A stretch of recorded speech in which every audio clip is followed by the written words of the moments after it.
am a little early this morning. If you are watching this on YouTube, it may take a minute for us to get started this morning, but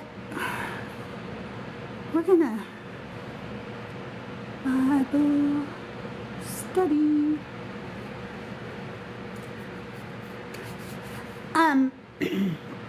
If you're just joining me, that was my cat making noise down there. If you're just joining me, good morning, buddy Christ. We are in Genesis. Hi, Oscar. Hi, Lucretia. Hi, Samuel. We are in Genesis chapter 15 and 16 this morning. Oh, I forgot to print my notes. Y'all, I might have to go in and out of the screen. I'm going to have to teacup on you all unless you guys bring some stuff. I forgot to print my notes this morning. I can't. I have to do it from my phone. I'd have to restart the live. Let's see what everybody brings to the table, and maybe I'll be able to remember some of it, okay? So, darn it. I'm usually really good at this.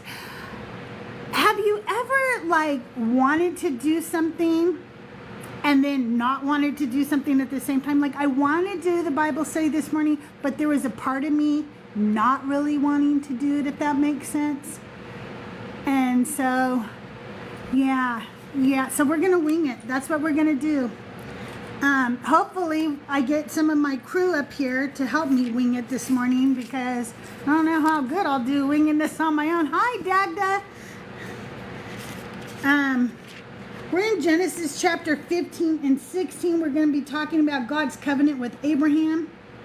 And, 14 and 15, not 15 and 16. 14 and 15. I said the wrong one.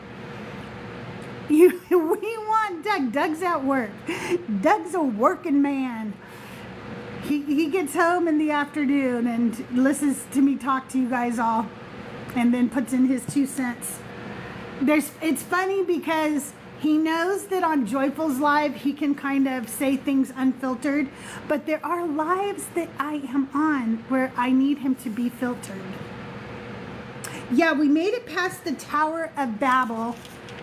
I thought that I could just post my lives to YouTube whenever I wanted to. I didn't realize that they delete them after 30 days. And so not all the chapters are going to make it to my YouTube, but I think I will be able to get the Tower of Babel up on YouTube. So hopefully you'll be able to find that on my YouTube. I am trying so hard to be better at YouTube. I'm really bad about it. It is a very problematic story, isn't it?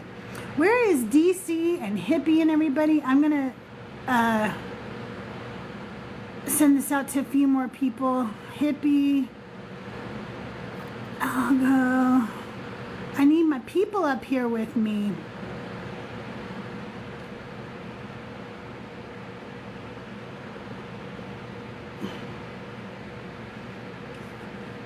I need my panel. If you are a friendly and you want to come up and talk with me about the Genesis chapter 14 and 15 today, hey Big T, if you want to come up, you can come up. I need people up on the panel. I hate just winging it by myself. I have to have somebody to talk to, like that's communicating back with me. I know that I'm talking to you guys in chat too, but it's hard to read the chat. It's easier for me to talk to somebody verbally.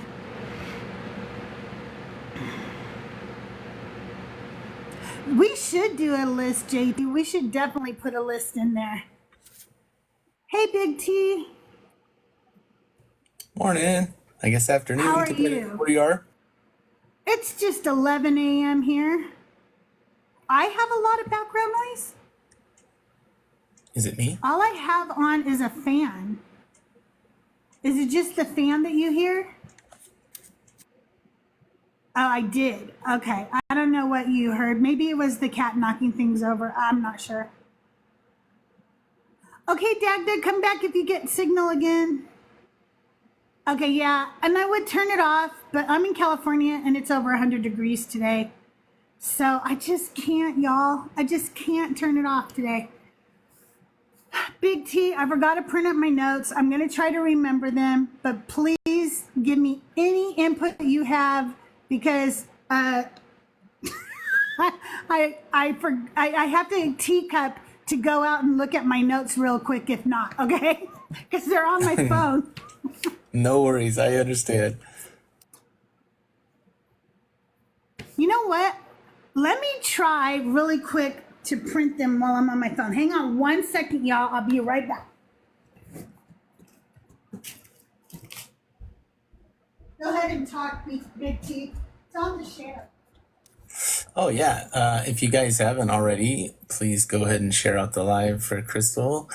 The more shares you do, the more people will get in here. The more people we get in here, the more traffic TikTok will give us. So go ahead and smash that like button as well, just as many times as you possibly can before Crystal comes back. And if you feel like doing it after that, I'm sure she wouldn't mind either. So no, I wouldn't. Also, have I made you a mod yet? Because I should in case people want to. I only take friendlies though. So on days like today, I'm going to add you as a moderator. Manage guests and more. Pin things. Okay, I'm going to teacup for a second. I'll be right back. sounds good. I've never modded before, so if anybody has any advice, I am open to it.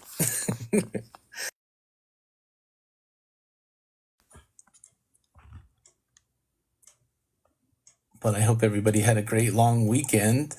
I know I went to see my old parental units, so that's always fun. I hope you did something more fun than that. Actually, it was a great time. My uncle, who I hadn't seen in many years, was there. So actually in 7 years exactly. So. All right, we're going to see if this works. Give me just a second here. Wasn't it? Oh man, days off are so helpful. I feel like I've been taking a lot off recently, but I've almost reached 10 years with my company, so I feel like I've earned it. Is that fair to say?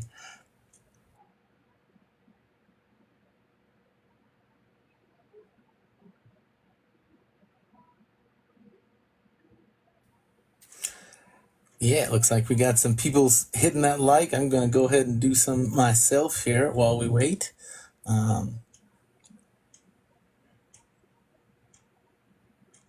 That's what I think, JT. I mean, they are PTO days too. So if I were to like up and call or quits, they would pay me out for those days as well, which I kind of prefer that system to others if I had to. But it is what it is. So. Oh yeah, we got Deconstruction Zone. Tap away, tap, tap, tap, tap, tap it in. Up to that high number in the billions, perhaps even trillions, if you have the guts. Okay, it's printing. It'll be a moment. Thank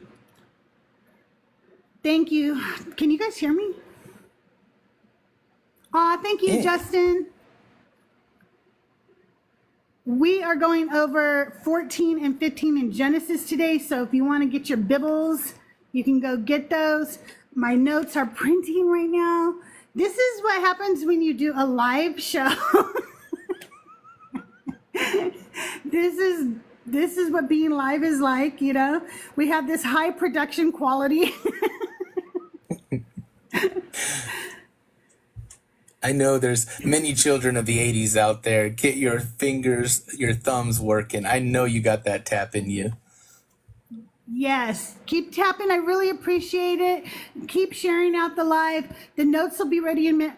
I don't have the fastest printer. It's really not made for printing documents. It's like a photo printer type thing or whatever, so it does much better for doing like high quality prints, but it works for when I need a document printed. So it'll take just a few more minutes and I'll grab the rest of my notes. Hey DC, how are you? Hey, doing great. Sorry I'm late. I totally forgot. This is Labor Day. It's okay. Messed me up. I am so behind. Like I'm printing my notes right now. So Alexander, you're not late. Misery, you guys are not late. My notes are printing. You and Big T talk. I'll be right back while I go grab those. Hey, Big T, I just got through talking to a Christian that thought we didn't have DNA. What? Yeah, Well, we isn't that all have fun? DNA. Yeah. He was totally believing in shapeshifters and everything. Then Darth came up. Oh, Oh it man. was a whole deal. Yeah, What it was did crazy. Darth agree with the shapeshifters? No, He he himself. actually, I made him answer if he thought people would shapeshift and if he thought we had DNA, and he at least agreed with me on that. So he at Huh. least agrees that DNA existed and that there are not really shapeshifters. Well, that's impressive that he actually like conceded to anything. That's the only thing I can get him to concede on, though. Yeah, that guy. What can we say about that guy? What can we say that hasn't already been said? I guess would be the right Right? thing to say. I'm like, dang, you're talking to me. You're picking at the low of the barrel, the bottom of the barrel. I think he is desperate for content these days, which is ultimately satisfying to think about, really. Oh yeah, it really is satisfying. I just feel like he just gets upset as soon as he wakes up in the day. He just like, oh,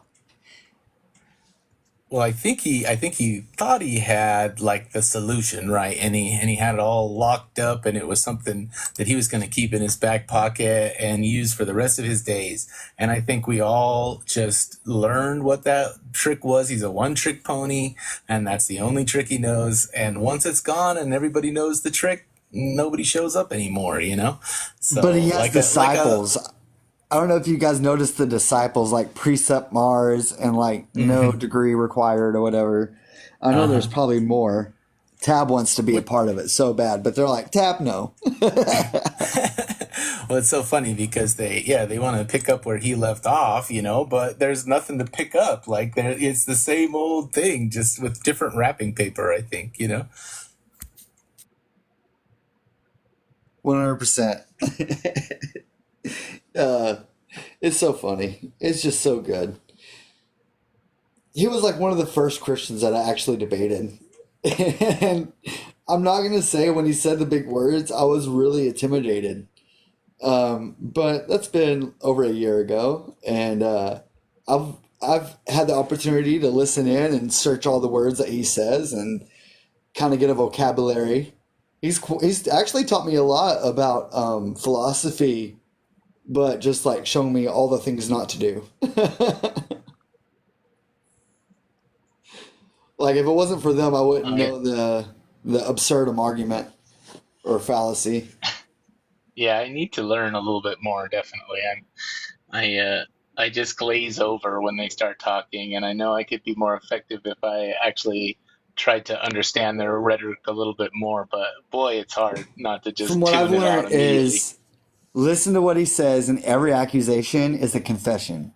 If he's saying that you're making a fallacy, write that fallacy down, look it up, and it's probably the fallacy that he's actually committing.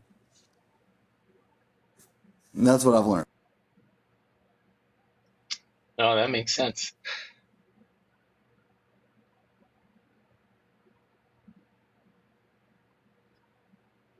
Yeah, 12 people. I think we can do better for Crystal. I don't know about you, Yeah, but let's I tap think we those can do much screens. better. Let's do I it. know Let's do it's a tap party. Yeah, We're I gonna know it's have been a a long weekend and everybody's tired, but we got to come back strong. we really do. Hey Alice, double tap. Let's have a tap party for Crystal. Let's have her walking back to close to 10K if we can. Okay, you guys, I'm back. I'm Okay, never sorry. mind. Thank you. I came back too soon, but I was gone a long time. Oops. Let's just knock over the camera. Okay. I'm really sorry about that. Hey, do either one of you wonderful gentlemen, we'll see if you want to come up. If any of my friendlies want to come up, please just send a request. Do either of you want to be the reader today? I'm not saying there's a bunch of names that I can't pronounce, but maybe there's like names I don't want to pronounce. I'm gonna make an admission. I don't have a Bible anywhere in this house. Okay. Not one. You All right, I'll heathen! read. I'll read. All right, we're going to start in chapter 14, verses 1 through 4. I do have Okay. notes. Some of them were detailed, some of them are just my opinion, but please, gentlemen, feel free to jump in anytime you want. And if any of our friendlies want to come up, please allow friendlies. We do not allow Christians up because it's not a debate today. We're just learning, and we're learning through the text, the historicity of it, and not any theology or doctrine, okay? Yes, I remember the Pastor Tootsie Roll.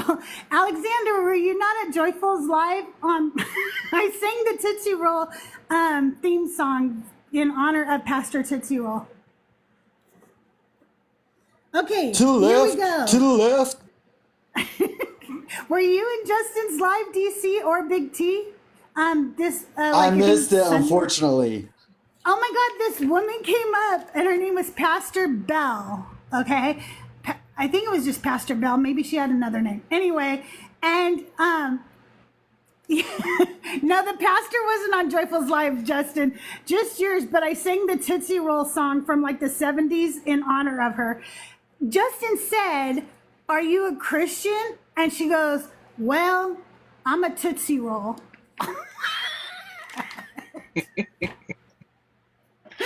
That's going to be like a major denomination. Crystal, that's going to be a major denomination in 10 years. Tootsie Roll Christians. We were like, what are you talking about? Okay. You're not here a we true go. Christian if you're not a Tootsie Roll. That's right. I'm a Tootsie Roll. I don't know. I'm just a Tootsie Roll. Okay. In the days, and here we go. I'm going to butcher names, y'all. In the days of King Amraphel of Shinar, King Arioch of Elisar, King, I had this one down, Kedorlaomer of Elam, and King Lamar. Tidal of Goyim.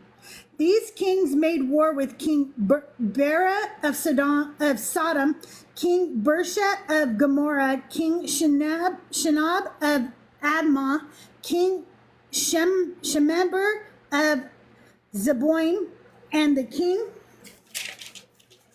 of Bela, that is Zor. All these joined forces in the valley of Siddim, that is the Dead Sea. 12 years they had served Kedorlaomer, but in the 13th year they rebelled. Now, all I put down, I know it does. I'm so bad at Hebrew, y'all.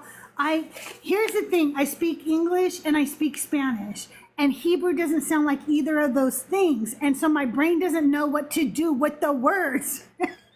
It's like, I don't have those sounds in me. So if Saith you the guys Lord. have, No, I'm joking. if you have any more information of what I just read, feel free to jump in. This is all I wrote for this.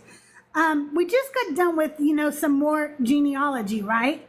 And then we come into this story, and it's like we find ourselves in this bunch of kings who, are doing their things and rebelling now. And they're saying their names as if we should know who they are, but we've never heard of them before. And by the way, they don't exist.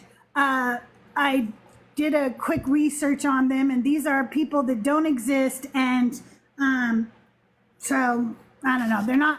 There's no history outside of the Bible about them, in other words. So I read one thing that says the king of Shinar or whatever that is the King Hammurabi. But really? it said it's very Okay. debated. It said it's debated, but like you said, like most of them are not, like we don't have facts for any of those kings, and like it puts into question the historicity of it, if I could talk. yeah. I know, isn't that surprising, Lisa Marie and Lucretia? Like, big surprise. These people aren't listed anywhere else in history. Okay, so that's all I really had for that first big, huge mouthful of words, okay? 12 years there, in the 14th year, Kedor Laomer and the kings who were with him came and subdued the Rephaim in Ashtaroth, Karnaim, the Zuzim in Ham, the Ammon in why are they doing this to me? Shaveh, Carathaim, and the Horites in the hill country of Seir, as far as El Paran on the edge of the wilderness. Then they turned back and came to En Mishpat, that is Kadesh, and subdued all the country of the Amalekites and also the Amorites who lived in Hazanon Tamar. Let me see how far I'm going. Okay, so I know I butchered all their names, and can we just call this guy King Ched? I love it. Okay, King Ched conquers quite a few people, but the thing is, we don't know who we're supposed to be rooting for. Like, I don't even know, like, am I glad that he conquered all these people? Is he, because we don't even know who this is. We have no introduction to this guy, right? We're just thrown into this thing here. At this point, it seems like a bunch of nonsense. Also, how did they conquer all the Amalekites when in it's Abraham versus the giant clan. When in chapter 36, we're gonna learn of Amalek. So how did they already conquer the Amalekites? Anybody got any clue on that one for me? We're gonna go from 8 to 12 now, you guys. Then the king of Sodom, the king of Gomorrah, the king of Admah, and the king of Zeboim, and the king of Bela, that is Zor, went out and they joined battle in the valley of Siddim with King Ched of Elam, King Tidal of Goim, King Amraphel of Shinar, and King Arioch of Elasar. 4 kings against 5. Now the valley of Siddim was full of bitumen pits, which are tar pits is what I read, by the way. And as the kings of Sodom and Gomorrah fled, some fell into them, and the rest fled to the whole country. So the enemy took all the goods of Sodom and Gomorrah and all the provisions and went their way. They also took Lot, the son of Abram's brother, who lived in Sodom, and his goods, and departed. Hey, Big Appetite, how are you? Thanks for joining. So,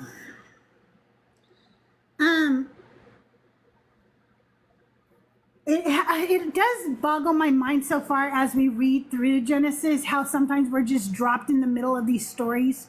Like, I just feel like they come out of nowhere. And I'm sure that has a lot to do with the fact that they were just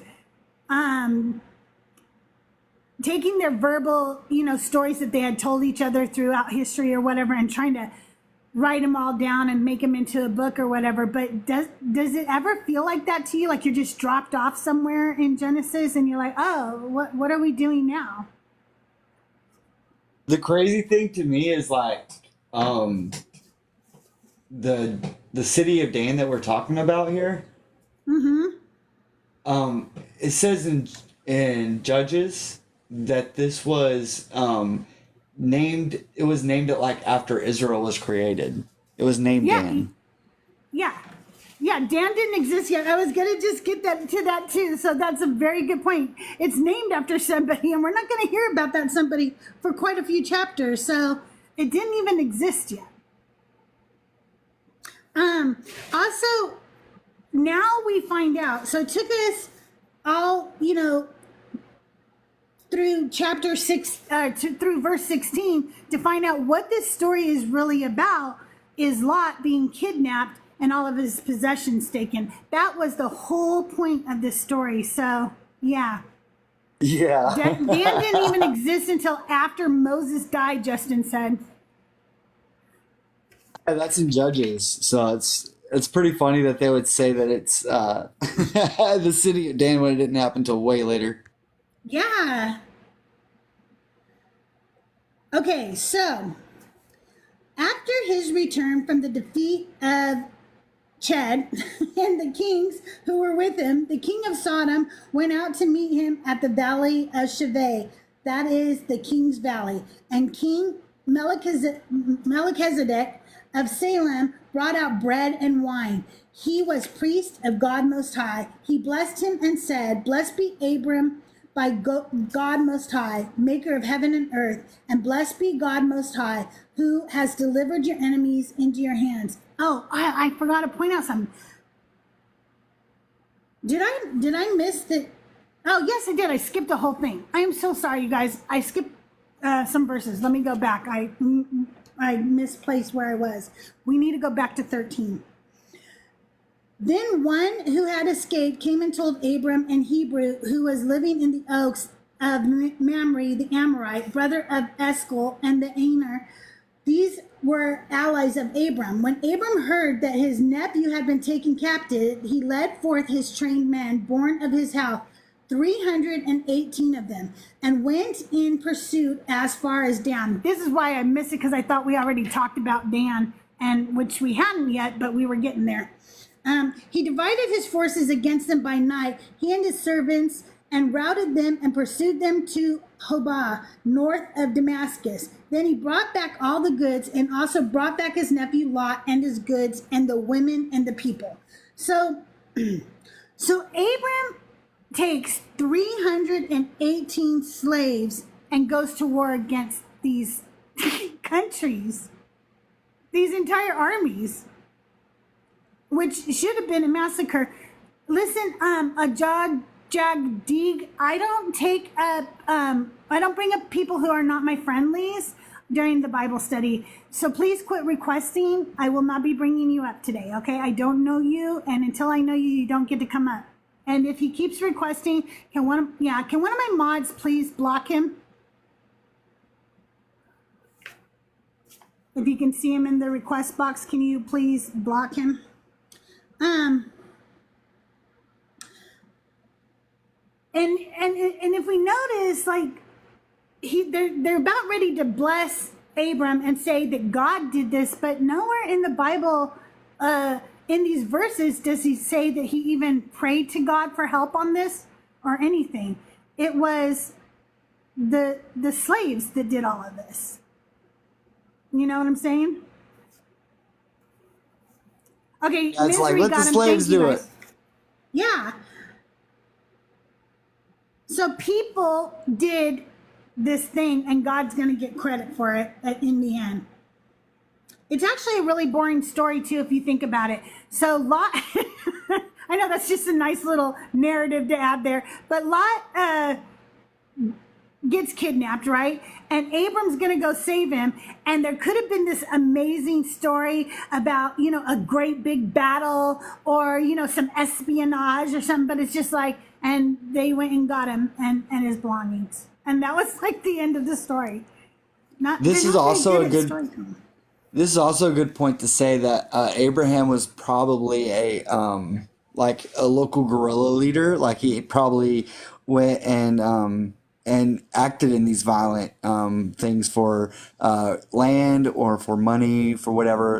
A lot of these tribes were like that back then as well. So from what I heard from scholars, they go back to this story and they relate it to the like if Abraham was a real person, like the real story would be like he is pretty much a guerrilla army leader. Like he has all these men that are just ready to fight and take names, pretty much take stuff.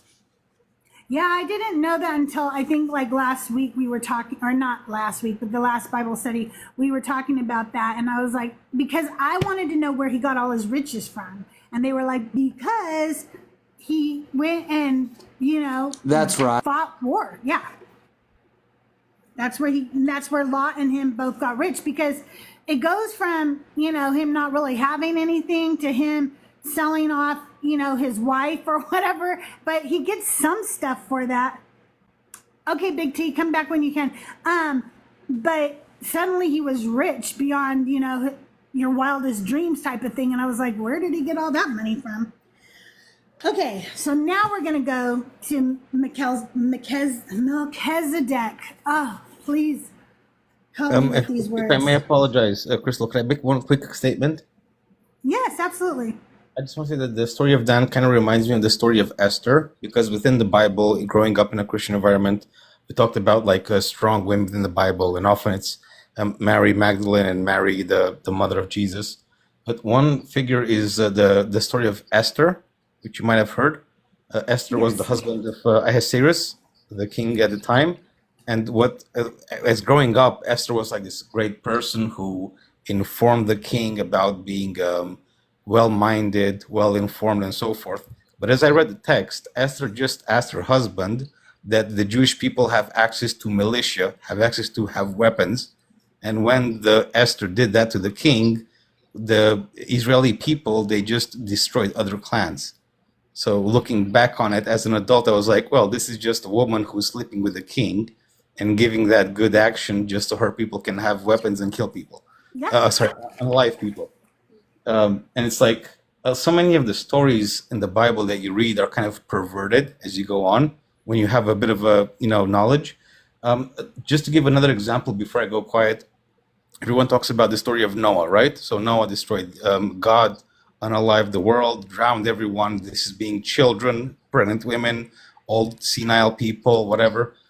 And then there's the bit when at the end of the whole trek, Noah reaches the Mount Arafat, and they land the ark and everyone falls down. And there's this notion that someone mentioned that kind of sticks with me, is like Noah landed on Mount Arafat and all the animals came out of the ark. And all the herbivores ate of the grass and of the trees, and all the carnivores said, we'll wait for you guys to eat and breed and have children, and then we'll have our own meal. And it's like, that makes no sense whatsoever, Yeah, absolutely. Thank you, Joyful. Hello, Melanie. Hello, Joel. How are you today? I'm good. Thanks for having me. Okay, so we're going to talk about the blessing now from Melchizedek. So I'm going to reread that because I read it already, went out of turn. After his return from the defeat of Ched and the kings who were with him, the king of Sodom went out to meet him at the valley of Shaveh. That is the king's valley. And King Melchizedek of Salem brought out bread and wine. He was priest of God Most High. He blessed him and said, blessed be Abram by God Most High, maker of heaven and earth, and blessed be God Most High, who has delivered your enemies into your hands. And Abram gave him 1/10 of everything. Okay, so thank you so much. King Melchizedek of Salem is quite a mysterious creature in the Bible. In Hebrews 7:3, it says that he is without father, without mother, without genealogy, having neither beginning of day nor end of life, but made like the Son of God. He remains a priest perpetually. What do you guys think about that? I think Melchizedek is like, I hope I've got some red bars here, but I feel like, and this is me being really ignorant, but like, I feel like somebody writing the Bible just like threw this Melchizedek character in there to be interesting and like this intriguing thing, right? Out of nowhere. He's got one verse, one time he does one thing. I don't think he ever comes back in any real way other than being referenced. And then Paul and I know David in Psalms like really take hold of this and they just build up the lore of Melchizedek.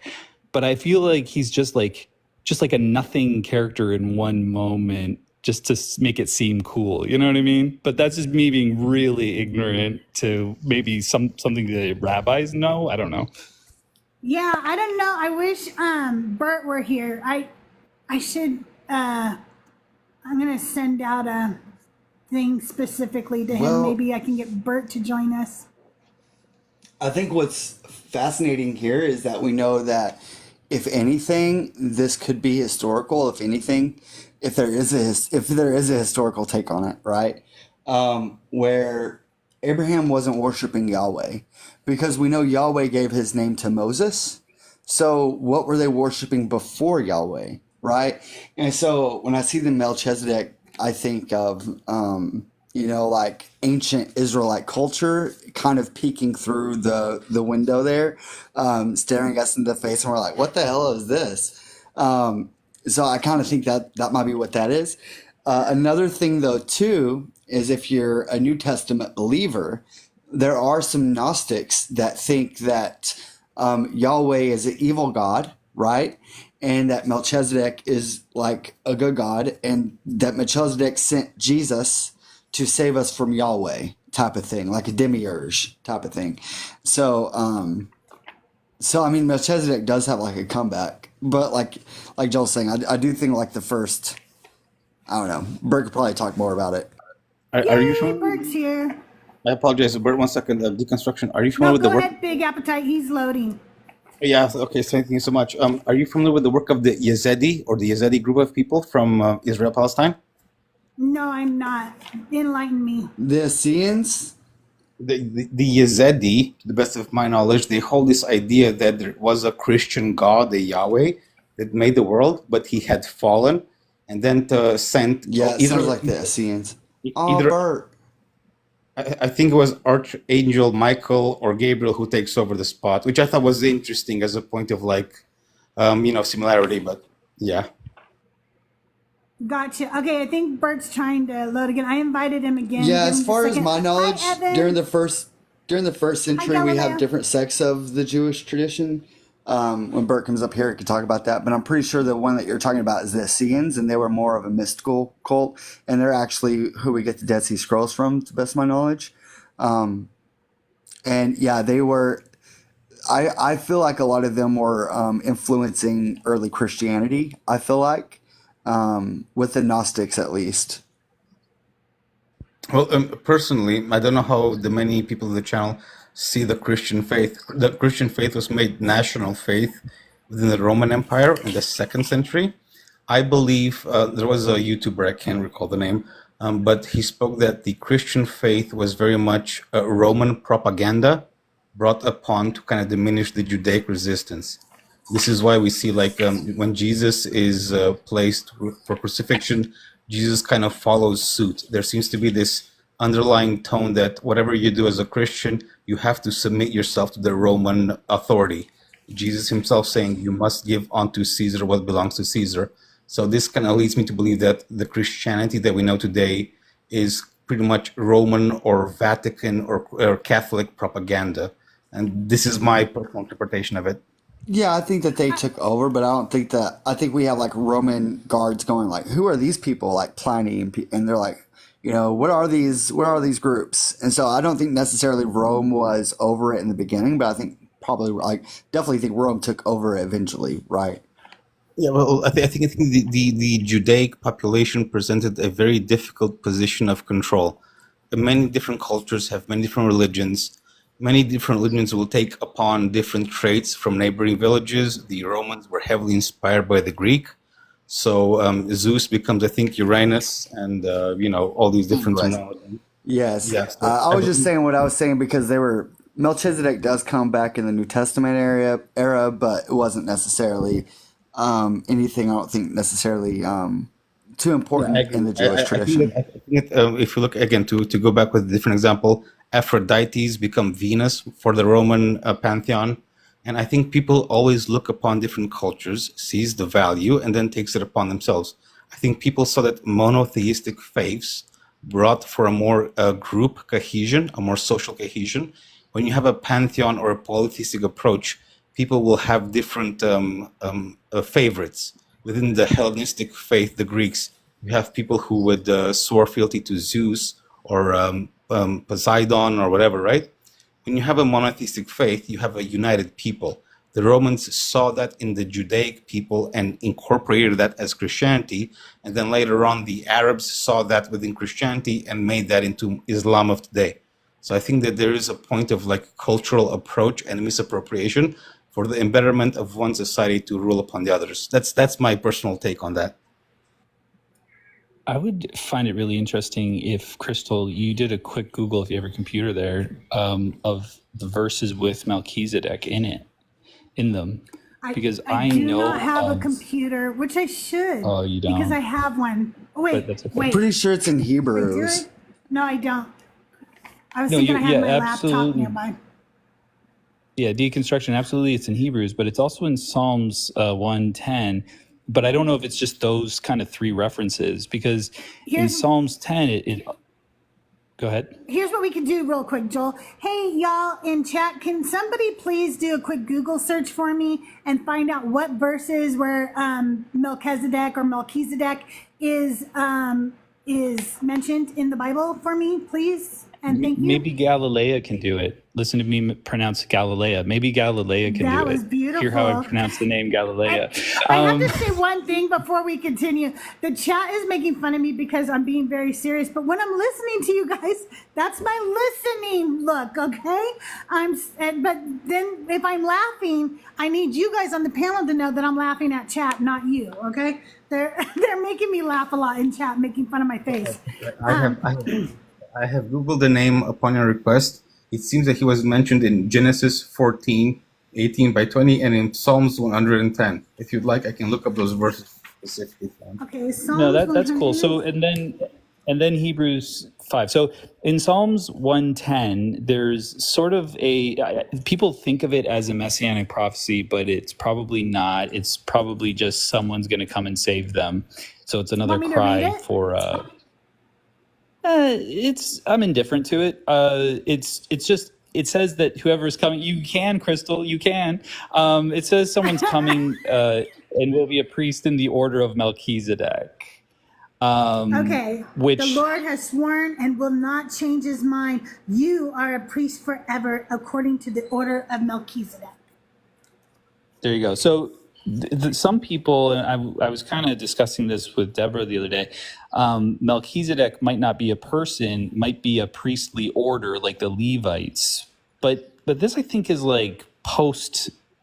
Like, actually, man, if Justin would come up, but I don't know if he's busy, but he could probably give us a real walkthrough of I'll Melchizedek. invite him. Well, and if he I know can, he that in can, and if he Hebrews- can't, he can't. I know that Hebrews 7 says, Hebrews 7:1, this Melchizedek was king of Salem and priest of God Most High. He met Abraham returning from the defeat of the kings and blessed him. Thank you. So it's kind of anyway, giving Justin. us a look into what Melchizedek was, at least. A deified Justin king. I think- did say in the chat, Psalm 110 is about David from someone in his court. Yeah, right. So people think of it like Christians treat it like a messianic prophecy because Paul eventually now calls Jesus a priest in the order of Melchizedek. So I think Paul, and this is again me just talking out of my butt, is just like building up this lore of Melchizedek. He's just kind of, because you know how Paul does that. Eh? He takes all these other stories and he kind of changes them and turns them on their ear. You know what I mean? Like, or turns them on their head or whatever. He changes everything to mean something else. I think that's what's going on here. So yeah, that's Respectfully, if I have may. on that. Thank you I guys for helping me reach my goal. I appreciate you guys. I'm going to set a new goal real quick and then we'll continue. So go ahead and keep talking, y'all. Oh, lovely. Joel, I just want to say that personally, I believe that Paul is not a real person who ever existed. I think he's just a name utilized for Rome propaganda. I'm curious, do you think that Paul was an active individual who actively lived? I personally I have don't heard know, that. I don't know about Joel, but I personally don't after reading Christ before Jesus. Because we have the works of Yeah, Paul. and I apologize, Joel, just as a quick, really quick, go ahead. we have the work of Ephesians, the letters written from Paul to Ephesians. But prior to Paul being blinded when he was Saul, he was a loan shark. So we have these works of Paul that are relevant to the Bible, but we have nothing of the content of the accounting works of Paul. And this to me kind of speaks like if Paul was a loan shark who was very vehement about his financial status and financial interactions, why is it that we have so many works of his scripture but nothing about his professional life prior to his meeting with God? This is what makes me think that Paul is just a random name used to fuel the Roman propaganda. In my personal opinion, I might be wrong. I just want to hear your thoughts on that. Yeah, just like Crystal was saying, we have Jaron who wrote Christ Before Jesus and he's a mythicist when it comes to Paul. He doesn't believe Paul existed. I would say that I don't have a strong opinion on it just yet. Because I'm going through the Bible and reading it again, and I feel like, once I read it, I might something might jump out at me. But I can see it being Roman propaganda. I get that storyline. I think there's a strong possibility of that. I was watching a cool video. This is a bit off topic, but from Paulogia on YouTube, and he had somebody on there that was saying that the writings of Paul informs the Gospels instead of vice versa. Like the stuff the books attributed to Paul, I should say, that's where people get stuff that shows up in the Gospels, which I found kind of interesting that it might go backwards like that. But if there is no Paul, then it is really curious how all of this story sort of sprung out, and who were these writers who were creating this cult based on Judaism. You know what I mean? Right. My guess, and this is just a guess, very uneducated, but I talked about with Thinker today, and she kind of has the same little thought behind her, is that I feel like Marcion may have created Paul. That's just my little guess. Apologia is Paul. He's a critical scholar, pretty much. I would say he's a critical scholar. I mean, he knows a lot. I don't know if he's on Justin's level. He actually might be, actually. Yeah, I'm not sure what his credentials are, but yeah, interesting. Whenever I think of Paul, the thing that stands for me most valiant, most noteworthy about Paul is the Ephesians work. And it goes doubly when I hear most Christian apologetics. You might bring upon the notion of slave ownership, the notion of specific punishments that were granted within the Old Testament. And they will always say there's a differentiation between the Old Testament and the New Testament, that there was a change. And what speaks to me very fully is that verse from Matthew 5:17-18, which says, this is Jesus saying, and I quote, "Think not that I come to destroy the law or the prophets. I am not come to destroy, but to fulfill. For verily I say unto you, till heaven and earth pass, one jot or one tittle shall not in no wise pass from the law till I all be fulfilled." So he says clearly in Matthew 5:17-18, Jesus says that the Old Testament stands fully. And when I present this to Christian people, they'll say well, Jesus fulfilled it when he was resurrected. But I go back to Paul's letters to Ephesians, where he talks about slaves be kind to your masters. Because if you look at the Old Testament, says, you may have slaves from the lands among you. You may beat your slave as long as he's not unalive within 3 days. And then if you look at the New Testament within Ephesians, we see that the same land stands. Paul doesn't say, slave masters, release your slaves. He says, slaves, be obedient to your masters. And this is what kind of juts with me, the whole notion of Roman propaganda. Regardless of the awakening, the virtue of being followed, of being submitted, whatever that might be, it kind of falls within the line of be respectful to your government. If you are the Son of God and you are put to crucifixion, you must follow. If it comes to money, to be tithe, Jesus says, give unto Caesar what is Caesar's. When it comes to Ephesians with Paul, he says, slaves, be kind to your masters. So there is no changing of the law. It stands as it stands. And this, to me, again, falls within the line that this is a very cleverly worded out propaganda. Absolutely. For me, I would have to, there are some things that convinces me that there was a genuine Paul, because, I mean, for one, scholars and historians do match some of his letters up together. I haven't read Jared's book yet. I need to do that. But I've listened to him a lot, and from what I've heard of him say, it's pretty convincing. But I don't know.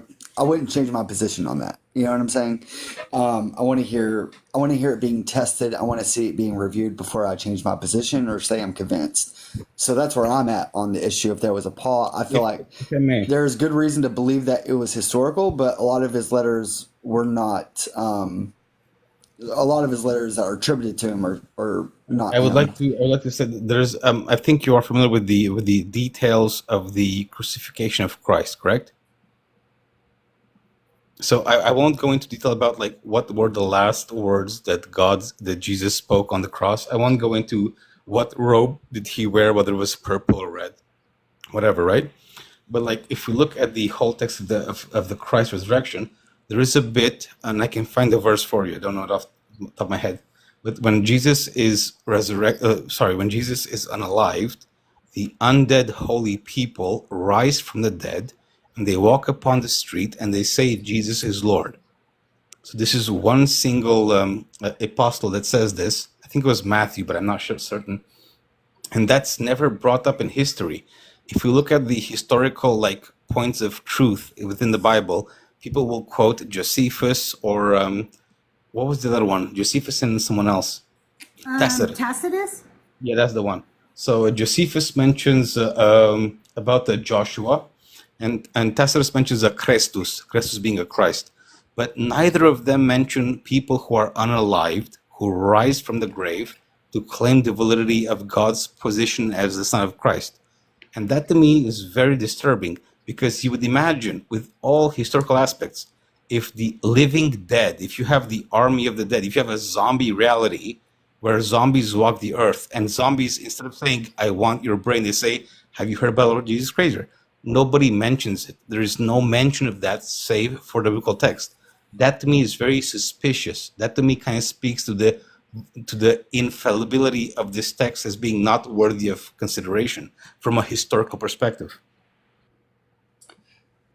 I agree with a lot of what you're saying. I don't think it's necessarily historical. But I think there is some historical facts in it, or that there are some things that we can get from it that are historical. There was an individual who said that the chances that there was an individual within the Levant region, right? Someone mentioned as Joshua, who was then Greek named as Jesus, who presented the kind of like a Buddhist, let's be kind to one another. Chances are that existed. Chances were that this person had the point of conflict with the authority within the Judaic faith. Chances were he was asked to be unalived. Chances were he was unalived, right? Crucifixion is a bit unlikely, because within crucifixion, you would crucify someone and then you would left their body to be displayed as a way to discourage further discontent within the ruling party. So the notion that, we're going to crucify you, but then you can get a grave, that doesn't really speak true to the practice of the time. Maybe there might have been. The person that I was looking for, again, I'm so sorry I can't give a name. Chances were there was a person who was a hermit and a philosopher who spoke about peace, who was named Joshua, who was unalived, most likely by stoning by the Jewish people, which might have been the Roman occupation of that colony, indulging the authorities in order to avoid conflict, might have been the case. And then there was a stoning process, and there wasn't this grandiose crucifixion. And the notion of crucifixion later came on, as crucifixion was a Roman practice. And so to present it as such, this again promotes the notion that this was Roman propaganda. I think that speaks much more truthfully to what we might perceive as a historical element. To look upon the narrative as a whole, the walking on water, to multiply bread and fish, this is a bit hard to ascertain, and there's not much evidence to point towards that. So ultimately, I do stand very firm in my opinion that the main core of the New Testament is nothing but Roman propaganda as a whole. And I don't really stand firm in that yet, because I'm not educated enough in it, but I do lean towards the fact that I think that there's a good possibility that Paul may not have been real, or if he was real, he was a Roman spy or something, and this was all done by the Romans. I'm going to get us back on track to the because we have one more chapter to go through, and we need to end this chapter first. So So we're going through the last verses 21 through 24 of chapter 14 in Genesis. Then the king of Sodom said to Abram, give me the persons, but take the goods for yourself. But Abram said to the king of Sodom, I have sworn to the Lord God Most High, maker of heaven and earth, that I would not take a thread or a sandal thong or anything that is yours, so that you might not say, I have made Abram rich. I will take nothing but the young men have eaten, and the share of the men who went with me. Aner, Eshcol, and Mamre, let them take their share. Wait, I missed something. Oh, you know what I wanted to point out earlier, and I'm sorry I missed it. Did you guys notice in the verse where he goes to get Sodom back in verse 16, he says, then he brought back all the goods, and also brought back his nephew Lot with his goods, and the women, and the people. Women aren't even considered people, y'all. But keep telling me how God loves women in the Bible, okay? How much for the women? No, Your women, your daughters. I want to buy them. So women are certainly a second-class citizen within the Bible. That is seen through and through and through again. Yep, absolutely. So I noticed that in these verses 21 through 24, we're supposed to be seeing a very, humble Abram, basically saying, no, you don't need to give me anything, I'm good. But really, if you pay attention to his words, it's actually a pretty arrogant Abram. He's saying, I don't want your stuff because I don't want anybody to ever say that you made me rich. He doesn't want to give him any credit. So that's why he doesn't take the stuff. It's not that he's humble after all. And he doesn't say, because I want it to be so God can be exalted. He doesn't say that either. So it's not that he's trying to humble himself and make God be his benefactor. He just doesn't want the king of Sodom to be his I benefactor. apologize. Could I make a reading of two different verses from the Bible, please? Sure. This is regarding the theme of like women are less represented or women are less respected as individuals. So I would like to read, the first one is from Deuteronomy 22, 23 by 24. And I will read, suppose a man meets a young woman, a untouched, I'll be very specific with the terms so I don't break the terms. Suppose a man meets a young woman, a woman who's untouched, who is engaged to be married, and he has contact with her. If this happens within a town, you must take both of them to the gates of the town and stone them to unalivement. The woman is guilty because she did not scream for help, which is vile, in my opinion. And I will go to read again from Deuteronomy 28:29, which says, if a man happens to meet a untouched woman who is not pledged to be married and touches her, and they are discovered, he shall pay her father 50 shekels of silver. He must marry the young woman, for he has touched her. He can never divorce her as long as he lives. And both of these terms mention a situation where a woman does not have individuality. She doesn't have character. She has no say on her circumstance. Nope. If a woman is Nope. preyed upon, she must be supposed to an unwanted marriage or an unwanted unalivement if she does not scream enough. And that is just vile to me. It is vile. Women have no agency. Rabbi Hannah points that out all the time when she's on our lives and teaches us women have absolutely no agency in the Bible. Okay, we're moving on to chapter 15, God's covenant with Abram. I've got to do it, but thanks for having me up, Crystal. I appreciate you. Okay, DC, come back next week, and I hope to see you around the TikTok streets this week. For sure. We will. We'll see Love each other. you. You too. Bye-bye, guys. Sorry, Crystal. Have a good Bye. night. By deconstruction. Sorry, Crystal, can I just, because I stepped away from my phone for a second, but can I add to the last part with the not wanting the king of Sodom to give any stuff? I think I don't know if you mentioned this because I stepped away for 5 seconds, but I think there's just an inherent racism or nationalism going on here as well. You see it happening a few more times where I think it's Abraham insists on buying a field to bury Sarah instead of getting it given to him for free from Abimelech or something like this.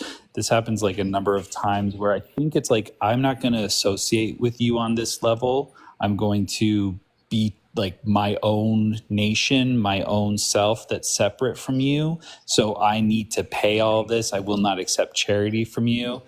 I can see what you're saying, where there could be an arrogant aspect to that. No, but Like you I'm have a good separate point enough. too. That's a Yeah, I really think good it's point.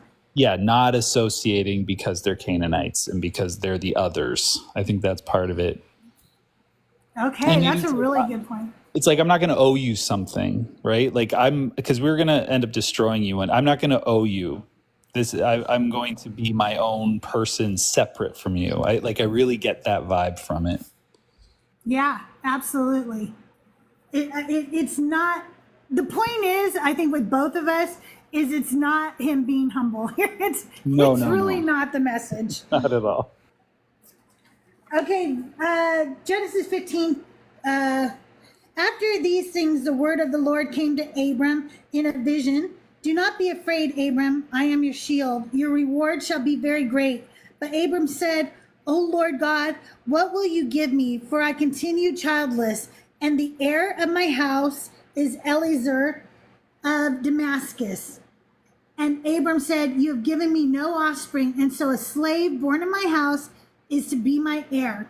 So I wanted to look this up because I thought that was kind of weird that a slave would be his heir instead of like Lot or one of Lot's children or something like that. Because in modern day, you know your next of kin would be your heir.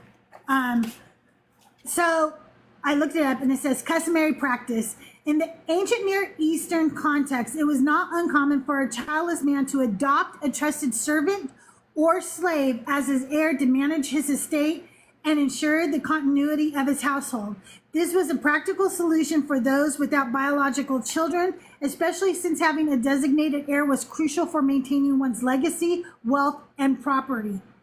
Eliezer, I don't know how to say his name, of Damascus, mentioned as Abram's potential heir, was likely a highly trusted servant who managed Abram's household as a loyal and capable member of his household. Eliezer would have been seen as a suitable candidate to inherit Abram's estate in the absence of a biological son. Although Abram had a nephew, Lot, their relationship had changed by this time. Lot had separated from Abram earlier in Genesis 13 to settle in the land near Sodom, demonstrating a desire to establish his own independent household. Furthermore, Lot's separation and choice to live near the cities of the plain, which were later destroyed, would have made him a less suitable or dependable choice as an heir. Adoption of a servant was a socially acceptable solution in the period, and legal systems allowed for slaves or trusted servants to inherit when no direct descendants were available. This arrangement ensured that the master's legacy would not be lost. Abram's concern highlight his desperation for an heir and his desire for God's promise of descendants to be fulfilled, setting the stage for God's covenant with him and the promise that he would have a son of his own. God goes on to tell Abram that he will have as many, well, we're going to talk about that in a second here. By the way, Tracy, hi. I'm sorry I didn't say hi to you yet. Good. How are you today? Hi, I'm so good. Anyway, anybody else have any opinions on those verses before I continue on? Eleazar. Eleazar. That's what I always heard. Okay, there we go. Eleazar. Yeah, I think that I feel my first guess was going to be that he slept with one of the slave girls and had a baby, but yeah, that makes sense. Because I guess Ishmael would have been the heir before Isaac as well, which was a slave boy. Oh yeah. Hi AMC. Hey, am I on here? I can't see Yeah, is myself. that okay? I Yeah, invited no, you. I love you. You're amazing. Oh, now I see myself. I couldn't see myself in the box. Okay, so we'll go on from here unless there's any more commentary. Yeah, I would like to add, because Joel mentioned one about the notion of slavery, and I think that Judaic slavery is perceived differently from non-Judaic slavery, and the best example comes from Genesis 37 with the story of Joseph. So, Joseph was given a bright coat by his father. He was jealous by his brothers who sold him into slavery to Pontifar. There he had a gift for reading, the dreams of other people and so forth. So I think there is a clear distinction between a Judaic individual being sold within that field.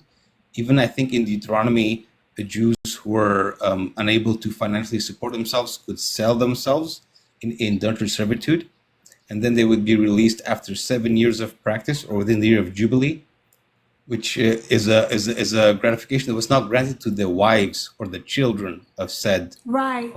servant, which is noteworthy of worth. But my point to make is that yes, slavery was practiced, it was engaged, and there was a special consideration given to members of the Judaic people. I think Deuteronomy says that they are to be released upon the year of Jubilee, for they are my servants, and I hold them as my own, which is the words of God, which does not apply to the tribes neighboring the Judaic people. Right. Okay, so he says, but the word of the Lord came to him, this man shall not be your heir. No one but your very own issue shall be your heir. He brought him outside and said, look toward heaven and count the stars, if you are able to count them. Then he said to him, so shall your descendants be. And he believed the Lord, and the Lord reckoned to him as righteousness. So if we count his descendants to be every single person who has lived since God told him that, we're not even close to how many stars there are in heaven. So that was just a lie, another lie. So far, Crystal, so far, the world isn't over yet, which I mean, that's kind of telling us that how long the world's going to last, because we have to accumulate that many people. I don't think Jesus is coming anytime soon if we're going to fulfill this. Yeah, that's it. We just cracked the code. I apologize. Still stoked that, he might come back and take his people with him. I'm not opposed to it if it, occurs. I'm not either. Hey, you guys, while we continue on in this chapter, if you can continue liking the live, let's get up to 25,000 likes. I also have a gift goal of the roses. I just did the roses, make it nice and easy for you. But if you can't send me a rose, send somebody up here on the panel a rose or a heart or whatever you can, because sending the gifts does help push us out into the algorithm. And I just want to tell you guys, I really appreciate you guys coming here every Wednesday with me to do my Bible study, because I learned so much from all of you. Everybody in chat, you guys give such great information and Google things for us, and we just really appreciate you. And panel, as always, I love you guys, and I'm so glad you're here with me. Okay. I just want to highlight real quick before you read the next verse, read the previous verse and the next verse, because they're really funny as back-to-back verses. Okay. Wait, tell me the two verses. So God counted Abraham's faithfulness or trust or something as righteousness. Uh-huh. And then the next verse is Abraham. Go ahead. Okay, it says, and the Lord reckoned him to him as righteousness. Then he said to him, I am the Lord who brought you from from the Chaldeans, to give you this land to possess. Okay, next one. He said, oh Lord God, how am I to know that I shall possess it? That's it. So he goes, I'm counting your, you believing me and you trusting me as righteousness. Yeah. And a couple verses later, Abraham's like, yeah, but how am I supposed to know? Do I have any evidence? Can I really trust you? Oh, that's true. That's funny. If we are to approach this from a Christian perspective, right? So this is a Christus idea with Jesus. There are certain points we can look at. So God had a plan when we start with Joseph, with Moses, with Joshua who follows and so forth. There's a specific plan of approach that leads to kind of like a build-up. The build-up comes with the temple of God, which David was initially supposed to make. And David was said, you will not make my temple because your hands are covered in blood. And that was passed upon to Solomon, his son. Solomon had engaged in polyamory, and he built temples for pagan gods. So he was kind of ruled out. It's very funny to me that Solomon wasn't just the son of David who was allowed to live, Solomon was not just the one who walked side by side with God. And God said, what do you want? And he said, I want wisdom. And with that wisdom, he said, I will get 100 wives and build pagan temples. This might speak on a parenthesis level. This might speak to the notion that God is beyond faith, and God is more about of a yogi, of a way of realization, and less about a specific doctrine, right? We'll put that aside. That's all been done. And then it goes back into, within the New Testament, it goes back to Mary, to the Holy Virgin Mary gives birth to Christ, who is supposed to be a genealogical descendant of the David bloodline, right? And then Jesus himself doesn't have children and so forth. So it speaks values to like, what is the plan of God? Where does it go from there? What are the shortcomings? Obviously, when we look at Sodom and Gomorrah were supposed to be destroyed, but God enabled Lot to live, and Lot ended up having a contact with his daughters when he was drunk, right? So there are many points of contention, many points of critique, many where you might say, like, this doesn't seem to be the plan of an all-knowing individual and so forth. This is why when I approach the Christian faith, I always kind of choose to critique it on a narrative perspective, to see, like, what is the plan, what is the outcome, and how does it falter, and why does it falter when you have this guidance of a divine creature, you know? So just again, to speak onto that notion about, like, about passing genealogical approach of commitment to having this accomplishment, it always seems to follow through and not bring upon a good example. And this is, I think, a big point of critique towards the narrative text of the Bible as a whole. Yep, absolutely. Okay, so let's see. So then he said to him, I am the Lord who brought you from Ur, from the Chaldeans, to give you this land to possess. But he said, O Lord God, how am I to know that I shall possess it? He said to him, bring me a heifer, 3 years old, a female goat, 3 years old, a ram, 3 years old, a turtle dove, and a young pigeon. He brought him all these and cut them in two, laying each half over against the other. But he did not cut the birds in two. And when birds of prey came down on the carcasses, Abram drove them away. Hang on one second. I want to see if I want to continue here or stop here. I'm going to stop here for a second.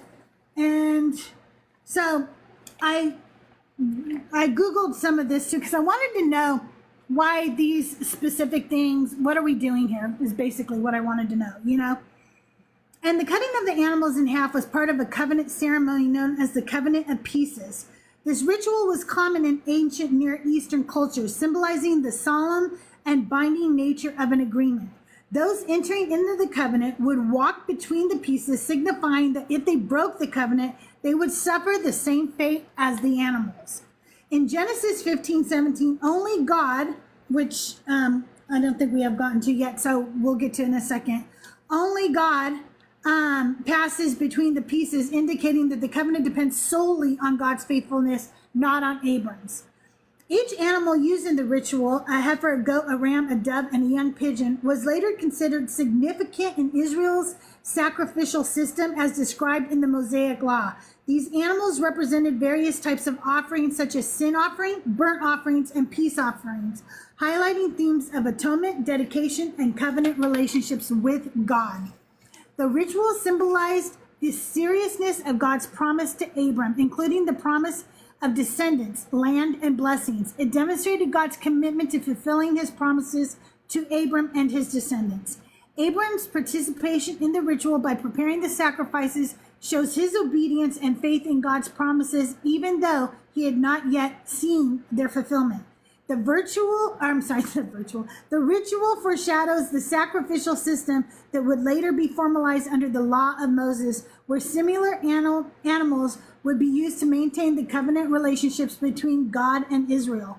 By passing a loan between the pieces, God was declaring that he would take the full responsibility of fulfilling the covenant promises, unconditionally binding himself to Abram without requiring Abram to take an equal responsibility. Overall, the significance of the animals in this covenant ritual is deeply rooted in ancient practices of sealing solemn agreements, underscoring the gravity of God's promises and his unilateral commitment to Abram. So, am I to understand that if we don't have the population that matches the amount of stars in the sky, we can get a hacksaw and cut God in half? Yes, that's what and then walk through him. I think. That's a funny thing about this covenant is like God is saying, if I don't complete it, I will suffer the same fate as these animals. It's like, will you really, God? Or will you really, all-powerful God? Like, you don't have a lot to risk here, buddy. Like, that doesn't make any sense. There's so much blood sacrifice throughout the Bible, throughout the Torah, throughout the Tanakh, and then into the Christian Bible, and then it still continues even through the Quran. Like, there's just so much blood sacrifice. Hold on. Respectfully, the Quran is a bit of a different beast to handle. Yeah. But the blood sacrifice is still there, though. I respect what you're saying, but if you want to approach the Quran, we have to approach Islam. If you want to approach Islam, you have to approach the Shabada, the Sunnah. You have to approach the Hadiths. You have to approach the Tafsirs. I respect what you're saying, but if we want to have that conversation, it must be a conversation with much more detail to the Islamic. I think that we're not trying to have the whole conversation. We're just saying that the Abraham and God seems to really like blood.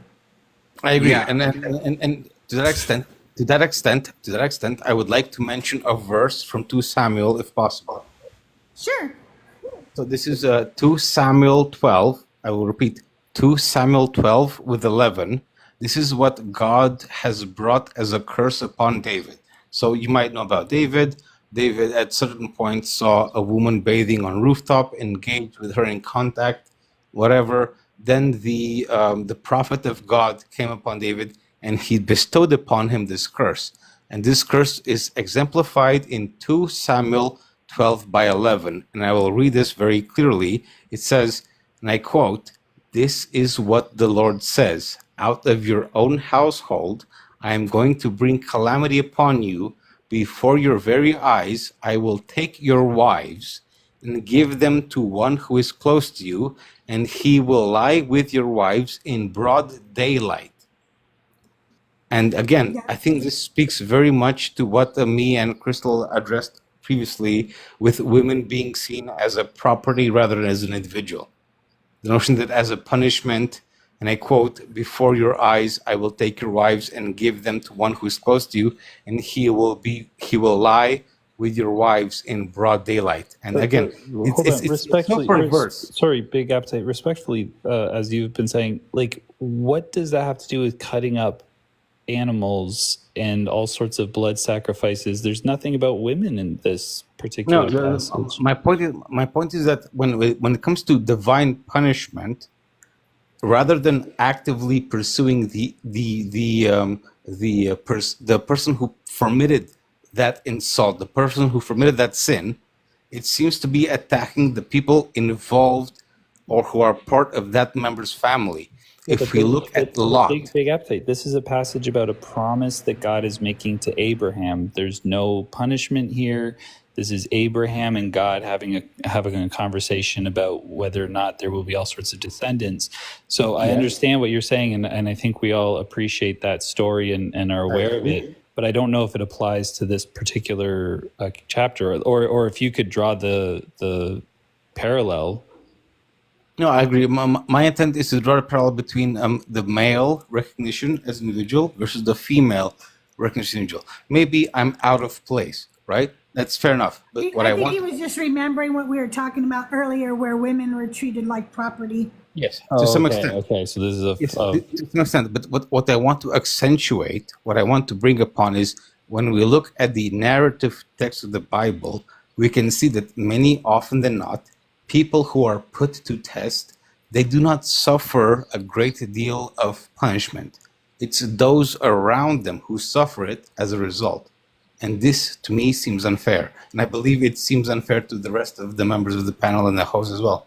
Yeah, for sure. I think if we like just going through Genesis as we will do, it's true that it seems like our heroes are unscathed and everyone else will suffer consequences based on their behavior. That is absolutely true. I agree with that. So just to give a quick example, Lot was having a good life. Lot was a good Christian not a Christian person, but he was a devout follower of God, of Yahweh, right? And then this is the thing that kind of sticks out to me within the story of Lot, is that the devil walks within the court of God and says, this person, Lot, who serves you, only serves you Job. because... I apologize. Yeah, Job, I apologize. That's okay. Thank you for correcting me. Job says, he only serves you because you bless him with kindness, with land, with whatever. If he had not had that, he would not love you. And then God says, okay, I got you. Let's put that to the test. And he puts a test. Yeah. But any individual, like if I was to say, Crystal, you have a husband, I'm assuming you love, let's say you have a husband named Jared, right? You love Jared. If God said, I will unlife Jared to see if you love me, and I'll give you Mike and Nathan. It's nice that you have two husbands, but like, you want Jared, you want your husband. I want Doug. My husband's name is Doug. Actually, everybody in chat is a big fan of Doug. We all want Doug. I'm going to get us back on track real quick, though, you guys, because we've been here for a while. So let's get back to chapter 15, verse 12. As the sun was going down... I apologize really quick. If I was to have, and I imagine for a moment, if I was to have two children, Macy and Stacy, right? If you say to me, your divine creator will unalive Macy and Stacy, but you will have 4 daughters. Like, I wouldn't like that. I wouldn't. No. Like, this stands for everyone. And again, it speaks to perversion of the text as a whole. Absolutely. Absolutely. Okay, verse 12. As the sun was going down, a deep sleep fell upon Abram, and a deep and terrifying darkness descended upon him. The Lord said to Abram, know this for certain, that your offspring shall be aliens in the land that is not theirs, and shall be slaves there, and they shall be oppressed for 400 years. But I will bring judgment on the nation that they serve, and afterward they shall come out with great possession. As for you yourself, you shall go to your ancestors in peace, and you shall be buried in a good old age, and they shall come back here in the 4th generation, for the iniquity of the Amorites is not yet complete. So, because I need information on this, here's the thing. They were not slaves of Egypt for 400 years.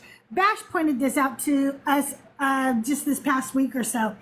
And so I wanted to know, why are they saying 400 years when we know it was closer to 80, tops 100, okay?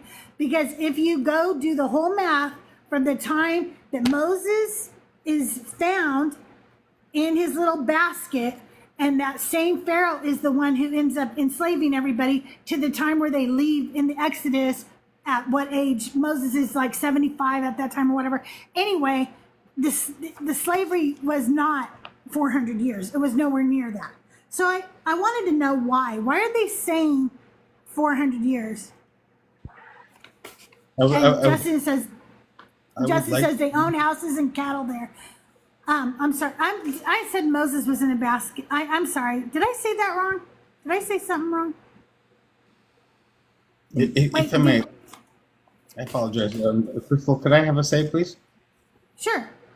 I would like to address what Justin from Deconstruction said. And I just say, Justin, I love you so much. But if you look at the notion of the Hebrew Exodus, this notion that there was a huge realm of Jewish slaves, that might be presented in the Bible, but historically it doesn't add up. Because the biggest event that we might observe is the passing or the crossing of the Red Sea. So the Jews are at the Red Sea. Moses presents the staff in the water. The Red Sea parts. They all pass. The Pharaoh has his chariots following them. As they follow suit, Moses reaches the other side of the Red Sea. He brings down the sea to the will of God, and those people are unalived. Through that event, historically, we will see a great number of chariots which are preserved or found within Red Sea. And that's just not what we find. No, true. But I do want to get back to the slavery thing because I did some research on it and I want to find out why they were saying 400 years, okay? So the 400 years mentioned in Genesis 15:13 encompasses more than just the period of slavery in Egypt. This timeline refers to the entire period during which Abram's descendants would live as foreigners and experience various forms of hardship, not solely their time as slaves. The 400 years begin when Abram's descendants, starting with Isaac, are considered strangers or foreigners in lands not their own, including Canaan and later Egypt. Now, remember, this is probably a little bit of apologetics here. I just wanted to know what they say about the 400 years, if that makes sense to you guys. Let's see, where was I? The prophecy includes all forms of affliction, including social and economic hardships, not just the forced labor under Pharaoh. Abram's descendants were considered strangers even during the lives of Isaac and Jacob. Though not enslaved, they lived as nomads without a permanent homeland. Jacob and his family moved to Egypt, where they lived peacefully for a time. However, after death of Joseph, the Israelites began to face oppression, which intensified into slavery. The harshest period of slavery likely began with the rise of a new Pharaoh who did not know Joseph, Exodus 1:8. This period of intense slavery lasted closer to 80 to 100 years. That's what I was saying earlier. In ancient texts, round numbers were often used to convey symbolic or general time lifespans rather than precise years. The 400 years should be seen as a rounded figure representing the prolonged period of affliction rather than a literal count of the exact years of slavery. Acts 7:6-7, and Galatians 3:17 both reference the 400 years as the time between God's promise of Abram and the Exodus, encompassing the entire period of sojourning, affliction, and slavery.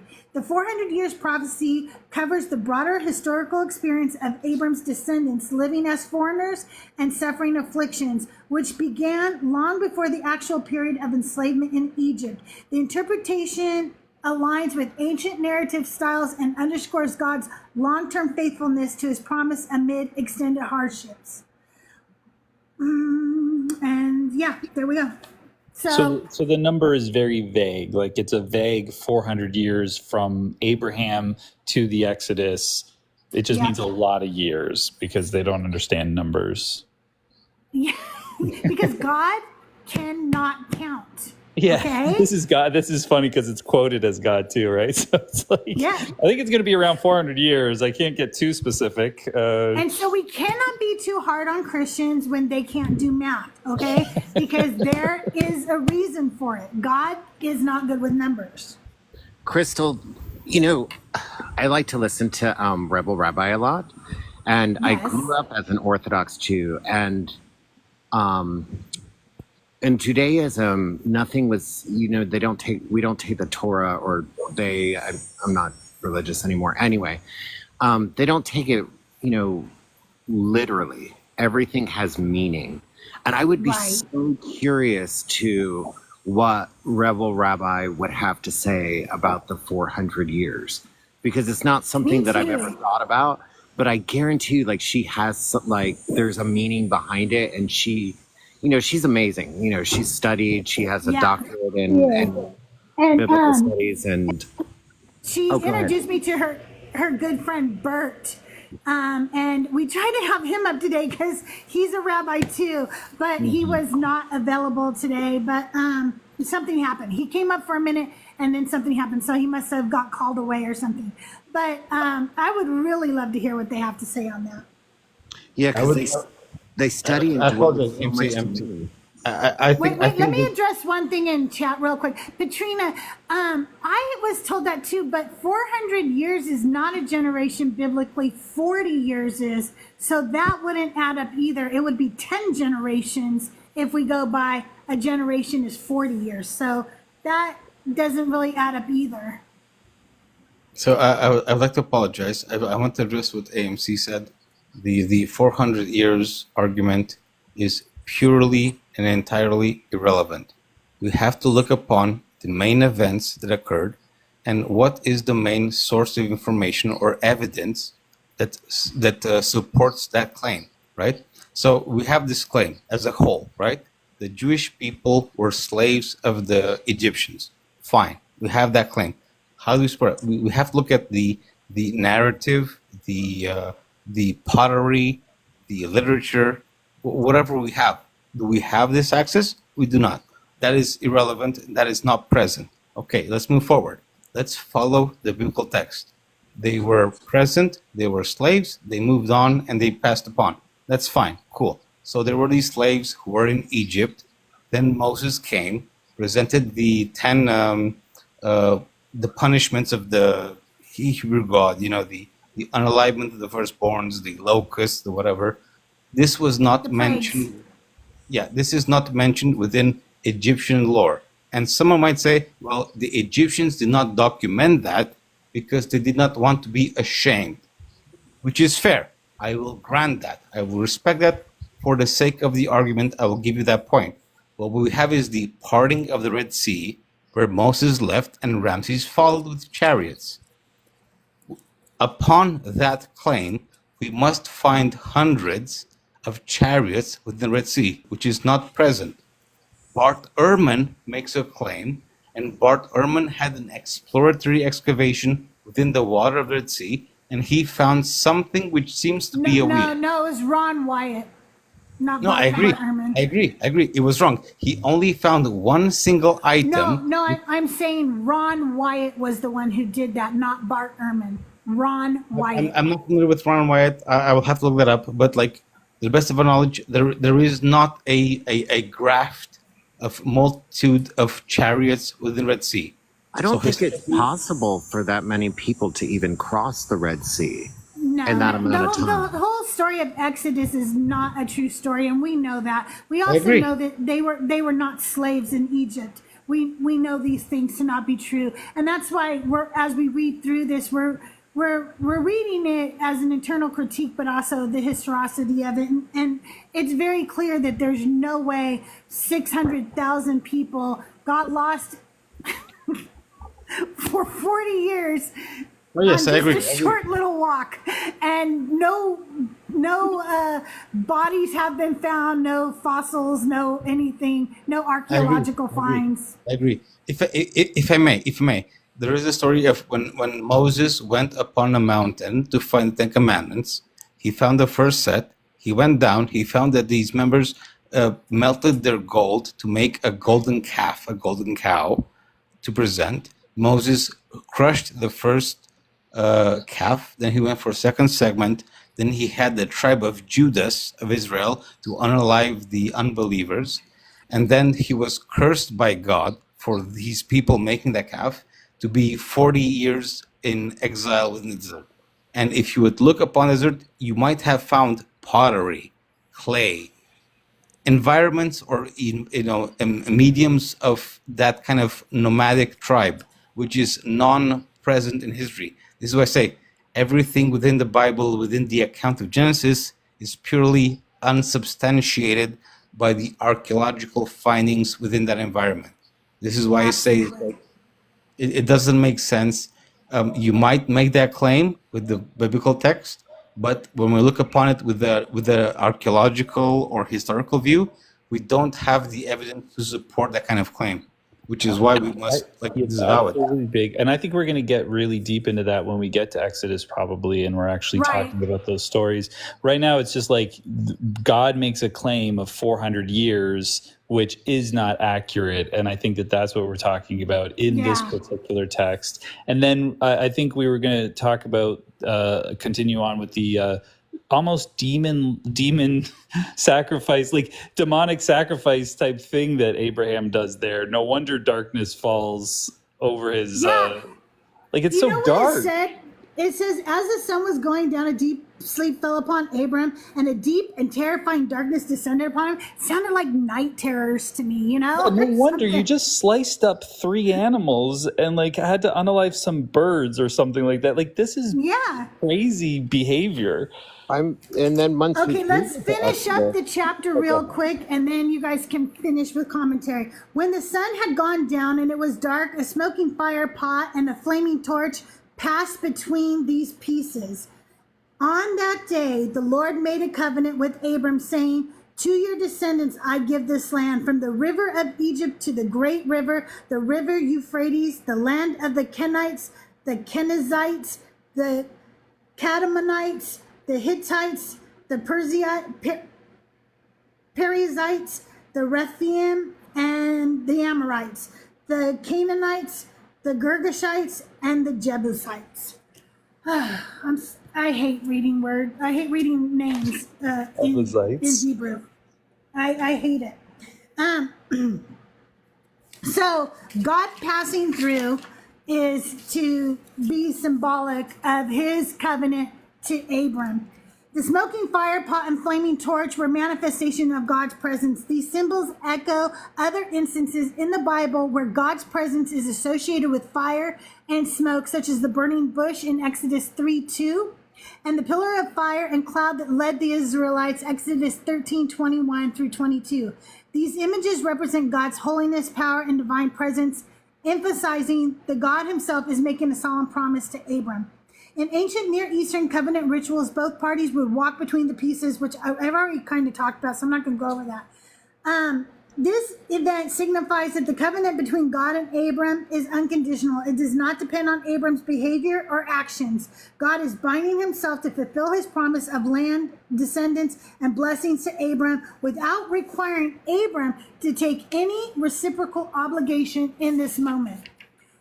The act foreshadows God's unwavering commitment to his people throughout history, including his eventual fulfillment of promises through the Exodus, this establishment of Israel, and ultimately through Jesus Christ. It prefigures the lengths to which God will go to keep his promises, including enduring suffering and making sacrifices for humanity's redemption. I kind of have to laugh at that because I don't really feel like God ever really suffers or sacrifices much.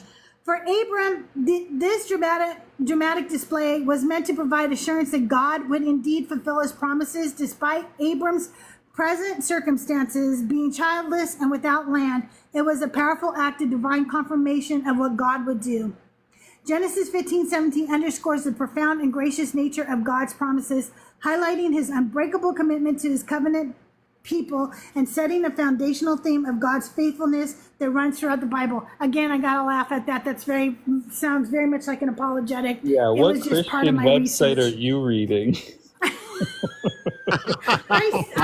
I like to sometimes look up the apologetics so I can see, yes, this is an atheist Bible study, or a non-believers Bible study. You don't have to be an atheist, just for non-believers. I like to see what they get from it. You know what I'm saying? Yeah. I want to know, like, what did they think this means? Because some of this stuff seems arbitrary and stupid to me. It always seems that way. Well, it has to be. It has to be, right? But like, what I find interesting is the inconsistency of God's kind of, the way he presents himself, right? Like, because he'll show up and walk. I mean, I think we're going to see in Genesis 18, like he'll walk around with people. Has he already shown up and spoken to Abraham in like other chapters yet? Maybe a little bit, or no? I feel like he did once already. Yeah, like, I mean, even in this chapter, I think it like there's a weird sort of bizarre, like God shows up as an angel or kind of as a spirit, or maybe he came as a vision already. Okay, he shows up as a vision. And then Abraham does his wacky ritual, and then he goes to sleep, and then God shows up as the pot and the torch while Abraham's asleep, by the way. So I don't know if he witnesses this or if he's snoozing at the time, and God does the thing. Like, it seems very inconsistent. He had a Ring camera that was set up, and so he saw it later. He just checked the Ring the next day, and he's like, "Oh my goodness." And an Amazon package. I got an Amazon package and this flaming torch in a pot. But yeah, it's a really weird. I find God really inconsistent in his behavior, which is weird for an immutable God. Like, why does he do so many? Like, it's great for storytelling. That's what I find. Like, be creative, be interesting, show us all sorts of different versions of God so that we're not super bored. but the fact that like this is supposed to be real gets a little bit weird. You know what I mean? You'd think he'd be Yeah, more consistent. definitely. I, Anybody else have thoughts on these passages? you AMC, what know, you got? I I was never a Christian, so I like you. I love trying to understand things from Christian point of view, because to me it all just sounds insane that they take the Bible literally. They take the Bible as factual historical evidence, even though that you're just like, that's not possible. None of this is possible. Um, I think when we get to Exodus, I'm saying it's not only not possible, but it's not represented within our historical evaluation. well, I mean, I don't think that I have to go into that. I No, mean, not possible I is meant, not I possible. meant to add upon your argument. I apologize. I wasn't trying to redirect you. I was trying to inform your position. Oh, I mean, yeah, but I'm saying not possible as in every way not possible. Right, There's right. nothing in the Bible that is in any way possible. I think maybe they could claim that Ramses II existed, but other than that, really, what is But not there? even during that time period, Not like, even, right? no, it's not I even mean, a correct time period. So I mean, I don't know. Like I really can't see their point of view. Um, and so I do like listening to the debates, because sometimes you'll get a Christian that is more educated in their own religion. And that also seems to be a problem amongst Christians. There's, over 40,000 versions, and they don't seem to have a unified understanding of their own religion that they all follow. It almost seems like any interpretation could create another version. And I could be right, I could be wrong on that, but that's no, just you what are seems to right. me. Um, You put two Christians in a room, AMC, and they are going to battle it out. Joel did a very good live last night, and half the times the Christians were fighting each other. It was. I had to break them up. Like, I had to go, guys. Enough with the I'm telling you, infighting. I'm begging you for you to give me mute powers. I just want to be able to mute some of them. Shut up. Yeah, What was his I gotta name? adjust things there. Dinah. Dynamo. Dinah would not shut up. It was like, would you please shut up and let another Christian talk? We don't care about these knuckleheads, and we Yeah. don't. And how We great don't you care are and about what what you're kind of going car to you brag have. about And next. yeah, you're not Oh my educated, but you God. have make six figures. But what Bash says is, I love it. He goes, "There's only ever one real Christian on the planet at a time."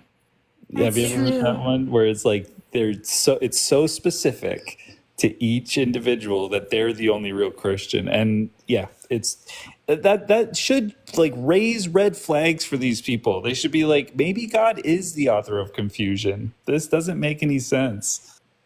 Really? I think you're wrong, Joel. Why? Because Go on. with respect, so I'm not a Christian myself, right? But I have grown up in that environment, so I can play Jesus advocate. Certain people will have certain interpretations, certain dialects, certain approaches to the scriptures presented, right? That's irrelevant. I would like to think that the vast majority of atheists or people who promote secularism, we have this approach of like, listen, if you want to be on Easter and be fasting, we don't give a F. We don't care, right? If you want to like pray, we don't give an F. That's not a concern. The notion that you have this kind of fictional idea of fulfillment of a greater divinity that is God, it doesn't make sense to us, but we don't care. People want to live their lives comfortably, with respect, with consideration, and we move upon that, right? The only point of contention is when someone chooses to impose their own belief upon us. So if, let's say, a Muslim person comes up to me and says, I can't have water during daytime. And I'm like, why not? Because of Ramadan. Okay, that's your own burden to bear.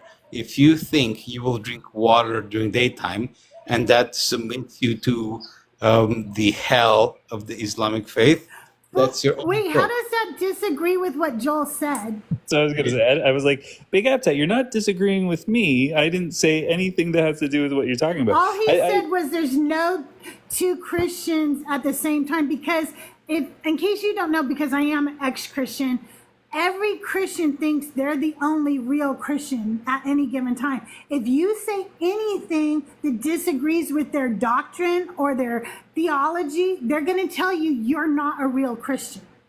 Okay, fair enough. I agree with you. I Okay. personally grew up Pentecostal, right? Okay. So I'm not Adventist. Myself, currently, I'm not Pentecostal. I'm Hindu. I'm a different faith, right? But like, I respect that upbringing. I respect that doctrine and how it is brought. And when I say I respect it, I say I acknowledge it. I don't follow it. I don't, submit myself to it. But I can see that line of reasoning. And I think that to move forward as a society, we have to take into account every single faith and to provide an environment where that faith can present itself, where others can choose not to, right? I disagree. If I There do we anything disagree. before the day, until the day I die, I will do everything I can to teach people the truth about Christianity and about how horrific and how damaging it has been to society as a whole. And I will not respect that religion. I will respect the people as long as they show me respect, but most of them don't. So Crystal, I'm sorry. this is why I love you. Big Appetite. I completely agree with you. Joel, I completely agreed with you. I had to move 2,000 miles away from my home to keep my children safe from laws brought on by Christian nationalists. And this is something I had to move to a what's it called, a state that protects you. I can't think of the name of it, but this is happening in the United States right now. Florida and Texas are going after trans people, and if you have a child and you're trying to protect your child, you have to run. You have to run from that state, or they will take your children. This is not a joke anymore. This is not just their opinion. This is not just their beliefs. This is now coming and affecting people in real life, their lives, their children, everything, their entire life. And this shouldn't be happening in 2024. It just should not. It should not. I just want to. And that is the thing that people don't like. People keep Sanctuary thinking state. that this is somewhere else. This is happening somewhere else. This is Afghanistan and the Taliban, and how they just took away a woman's ability to even speak in public. She must be covered from head to toe without even her eyes showing, and now she can no longer even speak in public. She can't see a doctor because she can only see a female doctor. However, they don't allow women to have an education past the 6th grade, so how can she even see a doctor? Because there are no female doctors. So we think, oh, that's Afghanistan. No, it's happening here with Christian nationalism. They want to do the same thing to us. We And should not have I cannot sanctuary. respect that. And if we can, It's sorry, sanctuary states. That's what I was trying to think of. We have sanctuary states in the United States now, and that should not exist. yeah. That's true. And if we can tear it down on this like larger scale, and so the Christians or Muslims or whatever aren't infringing on the general public, that's fine. That'd be nice. But it still affects the individual. It affects the individual family. If you listen to people who have grown up here and been marginalized inside their own home and made to feel, horrible about themselves because of who they are in their own home, it's a sickness. And I think that we need to tear down all dogmatic beliefs based on fairy tales. Like, that's just it. And, right now, the world that we live in and where we come from, most of us here, it's going to be Christian because that's what we know. But someone's got to do it for Islam. And you know what? If there's a problem coming out of Hinduism, someone's got to tear that down too. I don't mind seeing. I haven't seen one. I don't know. With Hinduism. Yeah, I don't know. I have friends who are Hindu, and they are very peaceful people. If that's fine. I'm just saying, if there's a world where there is a dogmatic belief in a fairy tale, something that's not true, tear that shit down. And I won't apologize for that. I don't expect you to. I believe everything I was behind you, Joel. MC, 1 second, please. If I may, this is regarding Joel's aforementioned statement. I am a Hindu person, right? I'm a Shaktas Hindu. I believe in the Brahman. I believe in all that shit. And I agree with the fact that Christianity or Islam or religion as a whole can impose itself upon a culture and can impose restrictions and facets of behavior and so forth, right? So as a Hindu person, I promote secularism. I want to have a government without religion. I want to have an environment of education without religion and so forth. And that speaks for itself. But there is a point of critique. If you, whether it's you, Joel, or you, AMC, or Tracy, or Big, whatever, if you guys want to promote, and I apologize, it's for you, host. If you guys want to criticize Hindu or Shaktas Hindu, which I profess in, I welcome that conversation, right? What I want to say is that ultimately what we want to do is we want to have a conversation that is devoid of censorship, that is devoid of sensibilities of ignorance or insult, right? And to move forward, we need to have this conversation. This is why I appreciate the host. This is why I appreciate CrystalJae, because to have this conversation is to have this uncomfortable environment where we speak with people of different faiths, people of different perspectives. And this is very important because once we have these conversations, we can see what is uncomfortable, what is right, what do we agree upon, what we do not agree upon. And through that conversation, we can make the standard of what is to be a modern citizen within a modern circumstance of civilization. And that speaks, methods, that speaks media, that speaks so much to where we are right now. Absolutely. Now, listen, you guys, this is the time where I want to get all your final thoughts and let you guys promote yourself if you have anything you want to promote. So, Tracy, I haven't even heard very much from you today. Do you have any thoughts on today's chapters or anything you wanted to say regarding what we've been talking about today? To be fair, I came in very late and unprepared, so I don't have a lot to add to the text. I do think that the conversations that are happening in here today are incredible and are incredibly important. And I think the rest of the panel has really shown how to disagree with each other in a way that doesn't devalue the other people. And so, big dubs to everyone else on the panel for being polite, but also being firm in what they think. With that said, I'm going to go live tomorrow afternoon. It'll just be like a casual live. I like to put up prompts where I ask you to teach me things. So teach me how to do something. Joel here taught me how to make clay, which was incredible. Sometimes I ask you to tell me why something is the way it is. And we'll be doing that tomorrow afternoon. But really, spoiler alert, it's just a prompt to start a conversation where we set the tone that we can learn something from everybody. I love that. That being said, look, follow me if you're interested, but I'm going to start rolling out like a weekly live that we do at a set time every week. Follow me for more details because I never get to be cryptic and this is fun. Awesome. I love it. Thank you, Tracy. Hey, you guys, before I continue on with AMC, Deborah Grace is here. I love Deborah Grace. Deborah, we're ending the live right now, but before we do, I was wondering if you had I was just busy doing some other things, but I listened to the whole thing.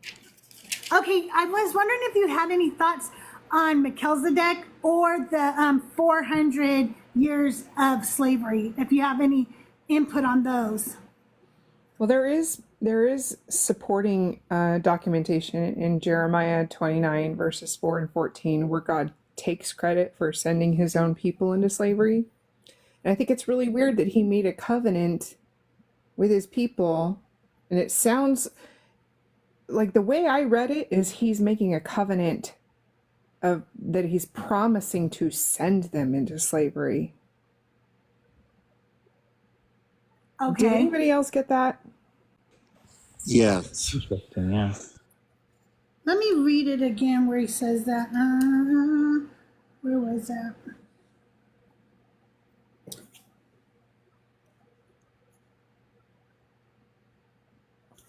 I'm sorry. Let me remember. No, you're fine. It's actually what made me think, Deborah, of Rebel Rabbi, that I wanted her take on it. Just because she's usually just so clear on explaining things. I was curious on like what her idea, like what could be derived from that. Right. I mean, because he never answers Abram's question. He's like, I'm childless. What about it? God doesn't really answer him. He's like, I give you this land to inherit. And then Abraham says, whereby shall I know that I shall inherit it?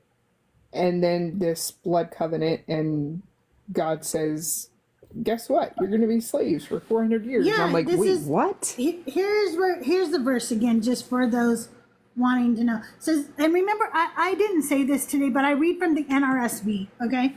Then the Lord said to Abram, know this for certain, that your offspring shall be aliens in a land that is not theirs, and shall be slaves there, and they shall be oppressed for 400 years.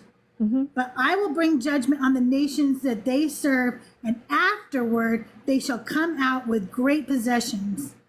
As for you yourself, you shall go to your ancestors in peace. You shall be buried in good old age, and they shall come back here in the 4th generation, for the iniquity of the Amorites is not yet complete. Right. So yeah, they come out with all this gold, and which they have to eat. By the way, it gets ground up and. Yeah, I love that scene. I love chapter 32 so much. But I mean, it doesn't, like, here, I'm going to give you your land, but not yet. First, you got to be slaves for 400 years. Then you got to wander for 40 years. Then you got to march around a city for 7 days, and then you get it. Okay, what? I'm like, this whole chapter just screams angry, evil God. I agree. Let me talk to somebody in chat real quick. Michael, this is a non-believer's live, and so I don't think we can help you with trying to understand the afterlife, because most of us up here do not believe in an afterlife, especially the one mentioned in the Bible or the Christian type of afterlife. What I can tell you is that since I've stopped believing, what helps me is that I know that every single loved one I have, even if they are not good enough, will not be suffering in a hell, because I used to worry that somebody I loved might be suffering in hell in the afterlife. And now I realize that's not going to happen either. So while there might not be a heaven for me, there's no hell for somebody either. And I don't have to worry about going to hell anymore, because there's just not one. But what there is that energy cannot be created, nor can it be destroyed. And my energy will live on forever in some form. Maybe one day I'll be a part of a beautiful star. I don't know. But my energy will get to live on forever, bring life to new things. And that helps me when I think about my mom who passed on and my sister who passed on, that their energy is still living on.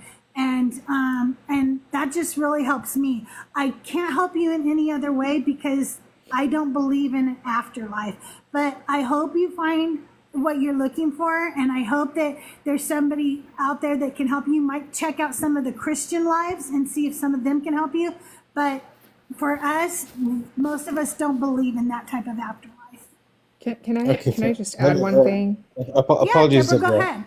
Wait, let Deborah finish, and then you go ahead, Big Appetite. Go ahead, Deborah. I have a hard time believing God is going to give people new bodies just to be tortured in a hell. Like that is a wild assertion.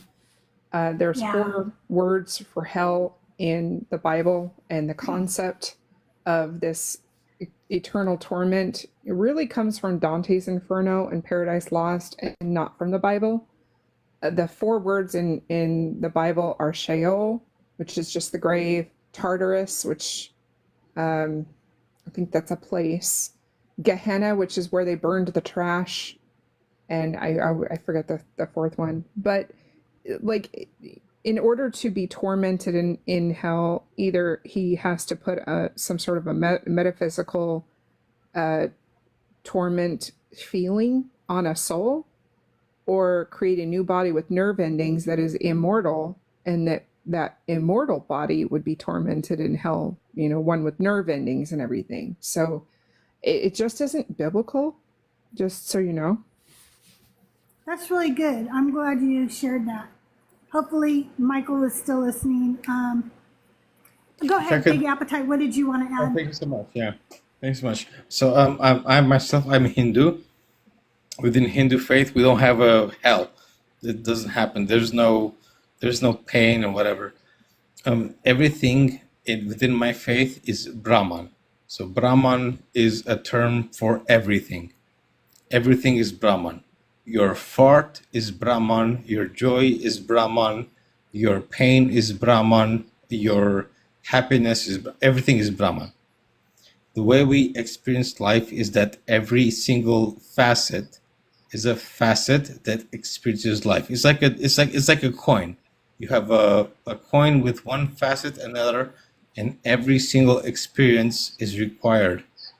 Within the Hindu faith, Brahman, or the universe, is the universe trying to understand itself. So once you pass along within your life, you are made whole with Brahman. This is the beauty of Brahman. The beauty upon Hindu is that I don't need to proselytize. Whether you pass along as a Christian, an atheist, a Hindu, or a Muslim, it doesn't mean anything to me. What we care about is the experience that you undergo, the lessons you learn, and the way you approach those hardships to make you become whole. This is our approach. So for the people in the channel or the people in the chat, my point is you have to live your life, you have to face your hardship, and you have to have that experience. Whether it's met with denial or with success, this is an important experience because the universe is Brahman, or the universe trying to understand itself. So just live your life, be present, be cognizant, be in the moment, and try to approach every hardship as you approach it, and that will come forward upon enlivenment into the ultimate sense of understanding. And from that, we all grow. That's the main point. Okay, thank you. Deborah, back to you real quick. So what are your thoughts on Melchizedek, or however you say his name? Oh, did you read 14 too? Is that what we're talking about? We're talking about, let me see. Yeah. And then we talked about how he's mentioned in Hebrews, and where it says that he had no mother or father and basically was eternal. Yeah, I've got an entire chapter on kingship. Yeah, I remember him in your book. If I may be so brazen, I apologize. Could I ask Deborah some questions? Yeah. Yeah, go right ahead. Thank you so much. Deborah, how are you? I'm well. How are you? I'm very lovely. Thank you for asking. I want to ask you, what is your perception of life after unalivement? I really don't have an answer for that because there's nobody knows really. I agree. Yes. If there is something, I would more closely align to your position that it's everything. And it's pretty anecdotal, but it would align to one of the Amazonian tea journeys that I was on, in where I felt like I was part of everything. But it's not proof of an afterlife because I wasn't actually unalived. I was just going through a meditative journey. I agree. It doesn't. I mean, I guess that's all I can say. Okay. Well, thank you for your statement. I would like to say as much, right? Every person who lives has a life where they interact. They have a state of sleep when you go to bed, right? And within bed, you have to live your dream, right? And when you are a child, you think what it's like to go to bed and wake up. And you think about that process, like I'm alive, I go to bed, I have a dream, I'm alive, I go on with that, right? But the question comes, what it's like to wake up without never having been to sleep. What would that feel like when you have all the universe? And let's say we take this hypothetical. This is a clear hypothetical. I am not presenting this as a fact. If you were the God of the universe, what would you do? Initially, you would indulge in every aspect of pleasure, whether it's food, whether it's action, skydiving, whatever. You would engage in every aspect of love or life or positivity, right? I mean, this is a really deep conversation, and I don't want to derail Crystal's live. We can talk about this later on. I could follow you. We can have this conversation on another live. I would like to present it. I'm happy to present it very summatively. I want to present very, very simply to kind of challenge you and challenge your perspective. Can we do that on another live at another time so we're not derailing Crystal's live? Yeah, that's fair enough. I will follow you and we'll do that. And I'll be... Okay, I'm going to move on to AMC because we're going to wrap this up for the day. I've been live over 2 hours, and Bible study, we usually don't go this long. But Rogue, I'm sorry I don't know you, and we're ending the live right now. But if you want to just put your question or statement in the chat, we can do that. AMC, do you have any final thoughts for today? Crystal, thank you so much for having me up. I loved your reading today. I've been listening while I was painting my living room. And, I was never a Christian. I got to walk away from Judaism, which was a pretty easy religion to walk away from. There's no hell. It's not nearly as, at least I don't think so, as harsh to walk away from. So it wasn't a big deconstruction for me. With that said, I'm more against Christianity for what it's done to my life and the threat that it has against my children. And that's really my problem with it. I was never an anti-theist. I never really cared too much about what they did until it came knocking at my door and turned my life upside down. And, I think that's important to remember that, we're not just talking about a religion that it's okay for people to, to just practice, which is fine.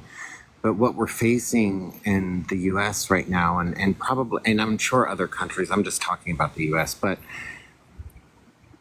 our lives are being lives or rights are being destroyed by this religion and these fundamentalists. And I definitely believe what Joel said, and that, until if we got rid of all religions, you would see so much more peace, so much more move towards true humanity and caring about other humans the way that we should. And that's really just my piece. I love it. Thank you for having me up there. Thank you so much for coming up. Do you go live yourself? Because I know you're on panels, and I love seeing you on panels. I do go live every now and then.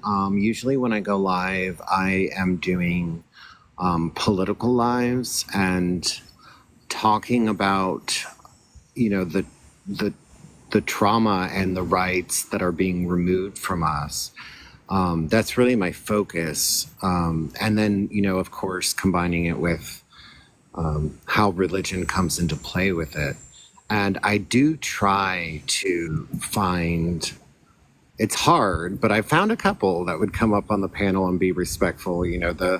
It's hard to find the megas that will come up and not, the first thing they do is, attack my identity or, it's the first thing that they do. So it is a little hard to get a decent conversation with the other side, but it does happen every now and then. I go live. I'm going to try going live with Shoshana. If you know who that is, she's amazing. Yeah, I do. Extremely intelligent. I've got some studying to do before I go live next. I am going to try to go live. So if you're into the political scene, you can follow me.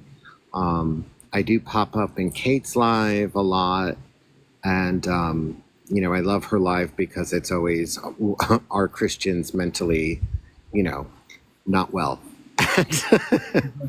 And it's one of my favorite backgrounds. And can I ask a question, please, real quick? MC, what religious identity do you identify with? I am an atheist now. I walked away from Judaism when I was 18. I did not look back.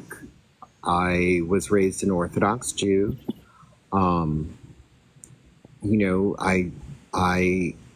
walked away from it. Luckily, I really, I lost my family for a little bit, but it turned out okay. It was not a huge thing, but I wanted to be myself, and I couldn't be myself and be an Orthodox Jew in my family. Although it did work out for Rabbi Hannah. She's also of the LGBTQ premium, and she's a wonderful rabbi. Yes. And she's an amazing. I love it that you rabbi. said that, because I say that every once in a while, and people are like, "What? LGBTQ? What are you talking about?" And she's an amazing rabbi. She's an amazing theist, but at the same time, we don't have a huge faction of Judaism trying to take over our country and take away women's rights and take away the rights of trans people and take children away from parents because of that. And we don't see that happening with any other religion than Christianity. And that is the problem right now in the US. And that's why I completely back what Joel said, and saying that if we could convince everyone that religion is a fairy tale, it is a fairy tale. I mean, imagine the peace on earth that would ensue after that. We would have very few conflicts going on right now. We could look at each other as equal humans. So much stems from religion, from racism to misogyny to, just name it. It's been stemming from this for so long. Samantha, Islam does restrict women's rights. If you had been here for the whole live, I already addressed that. But this is about a Bible study for non-believers. So we are talking about Christianity today. But thank you for your wonderful and insightful question. I'm sorry, AMC, go ahead. So, and she's right. All of the Abrahamic religions restrict women's rights. There isn't one that doesn't. There isn't Right. one that doesn't promote misogyny and the patriarchy. I mean, women have only been free from men in the U.S. for 50 years. This year we celebrated 50 years. 50 years. What? So literally maybe 2 generations of women have truly been free, because even when they were free to divorce, when they were free to own their own homes, those jobs didn't exist for them to support themselves. They couldn't do anything that the laws allowed them to do. That didn't even start occurring until the mid 80s. So, Well, it wasn't until the mid 90s that they were allowed to get a business loan without a man. well, that's what I'm, yeah, you're absolutely correct. But so what I'm saying is that this women's rights is so relatively new, and it's not equal. They're not paid the same. They're not treated the same. We're watching their rights being deleted from their HIPAA rights are being deleted. Their health. I mean, this is insane that you have women that can't find doctors because the doctors are afraid to treat them. This is just insane. Well, to be fair, It the, is. the HIPAA rights were removed from men too. So if you're on the blue pill and your employer has a need to know that, they can find out now. It wasn't just Well, male HIPAA rights or women's HIPAA rights that were restricted. the HIPAA thing that I'm talking about is, the Yeah, I proposal of know, putting the women aviation on, abortion. yeah, and putting women on a registry and things like that. That's insanity. That is absolute Absolutely. insanity.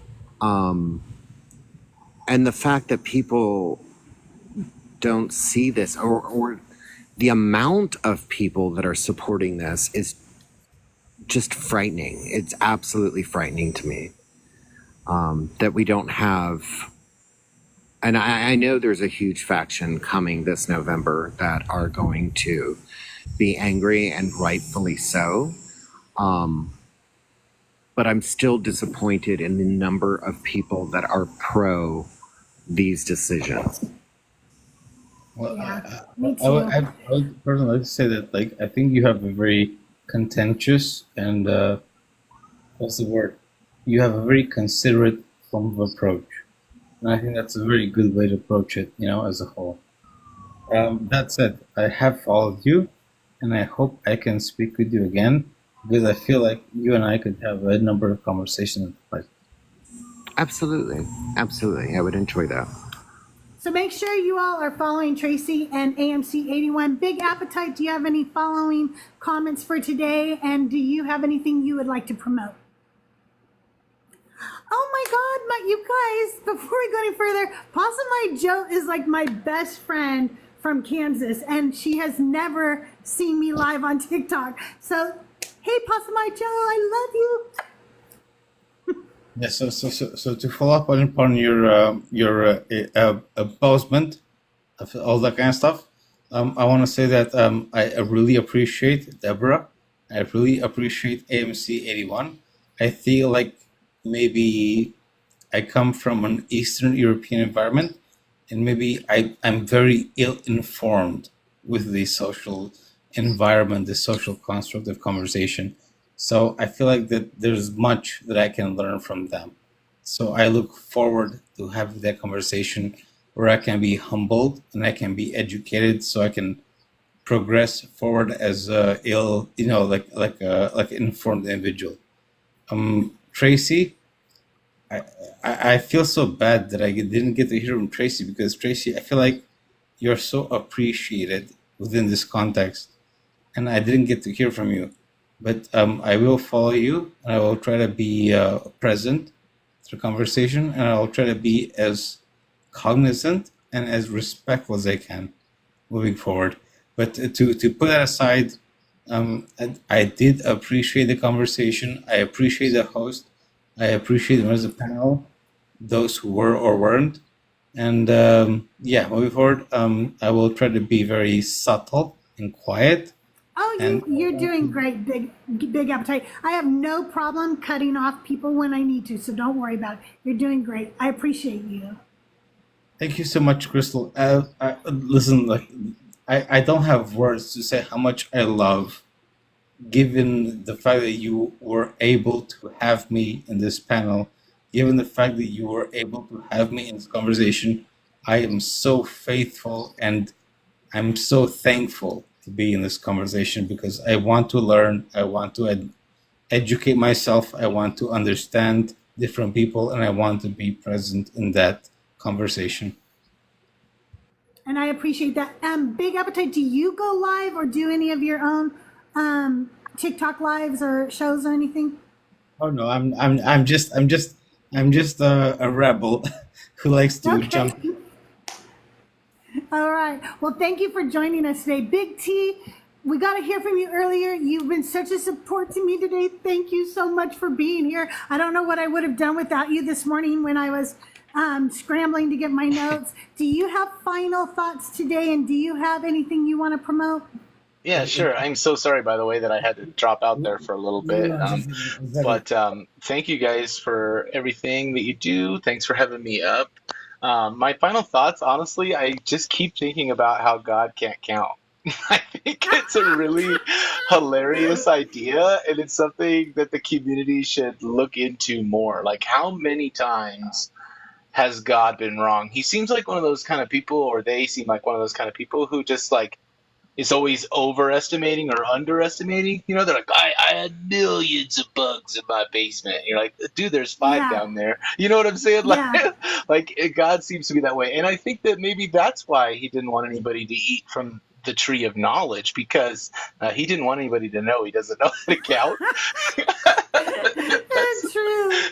So that, I don't know, that's my very, very layman takeaway from today, but I think it would be fun to count all the times that God was not able to count.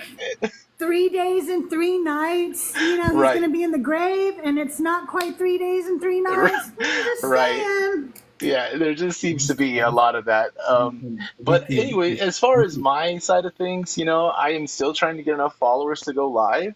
I'd love to conduct lives myself with some various topics I've thought about. So if you haven't given me a follow and you'd like to, please go ahead. Please follow Big T, y'all. Let's get him the followers he needs. Join all my panels, Big T, so that every time you're up, we can get you some followers. Tracy's going to be going live. Make sure you join her when you can. If Deborah's on, maybe, you know, see if she's got a panel going so we can get you those followers, because we'd love to see you go live.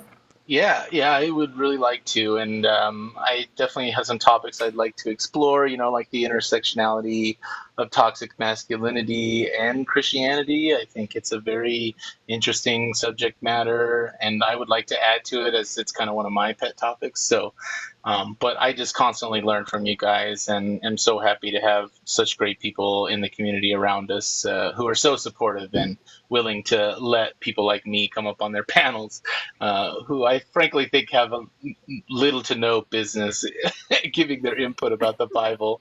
But I just can't thank you enough for being so gracious. But yeah, please follow me. I do video content, mainly, you know, like outdoor videos, like music and nature is what I like to call it. So if you want just kind of a break from things and want to, you know, hear like, you know, rainfall or say music and rain, things like that, I can hopefully help you out. Awesome. Yeah, thanks for everything you do, guys. Thank you. Deborah, your final thoughts and anything you'd like to promote. No, I wasn't up here for the whole thing. I know you wanted to talk about Melchizedek a little bit, but I do cover that in my book, Crucifying the Bible, which is available on Amazon in all the formats. Just know that the Audible doesn't read out the tables. So fair warning. I've been live a couple of times already this week, so I may be doing that a little bit more. I'm trying to get more consistent with that, but I am in the process of moving, guys, so bear with me.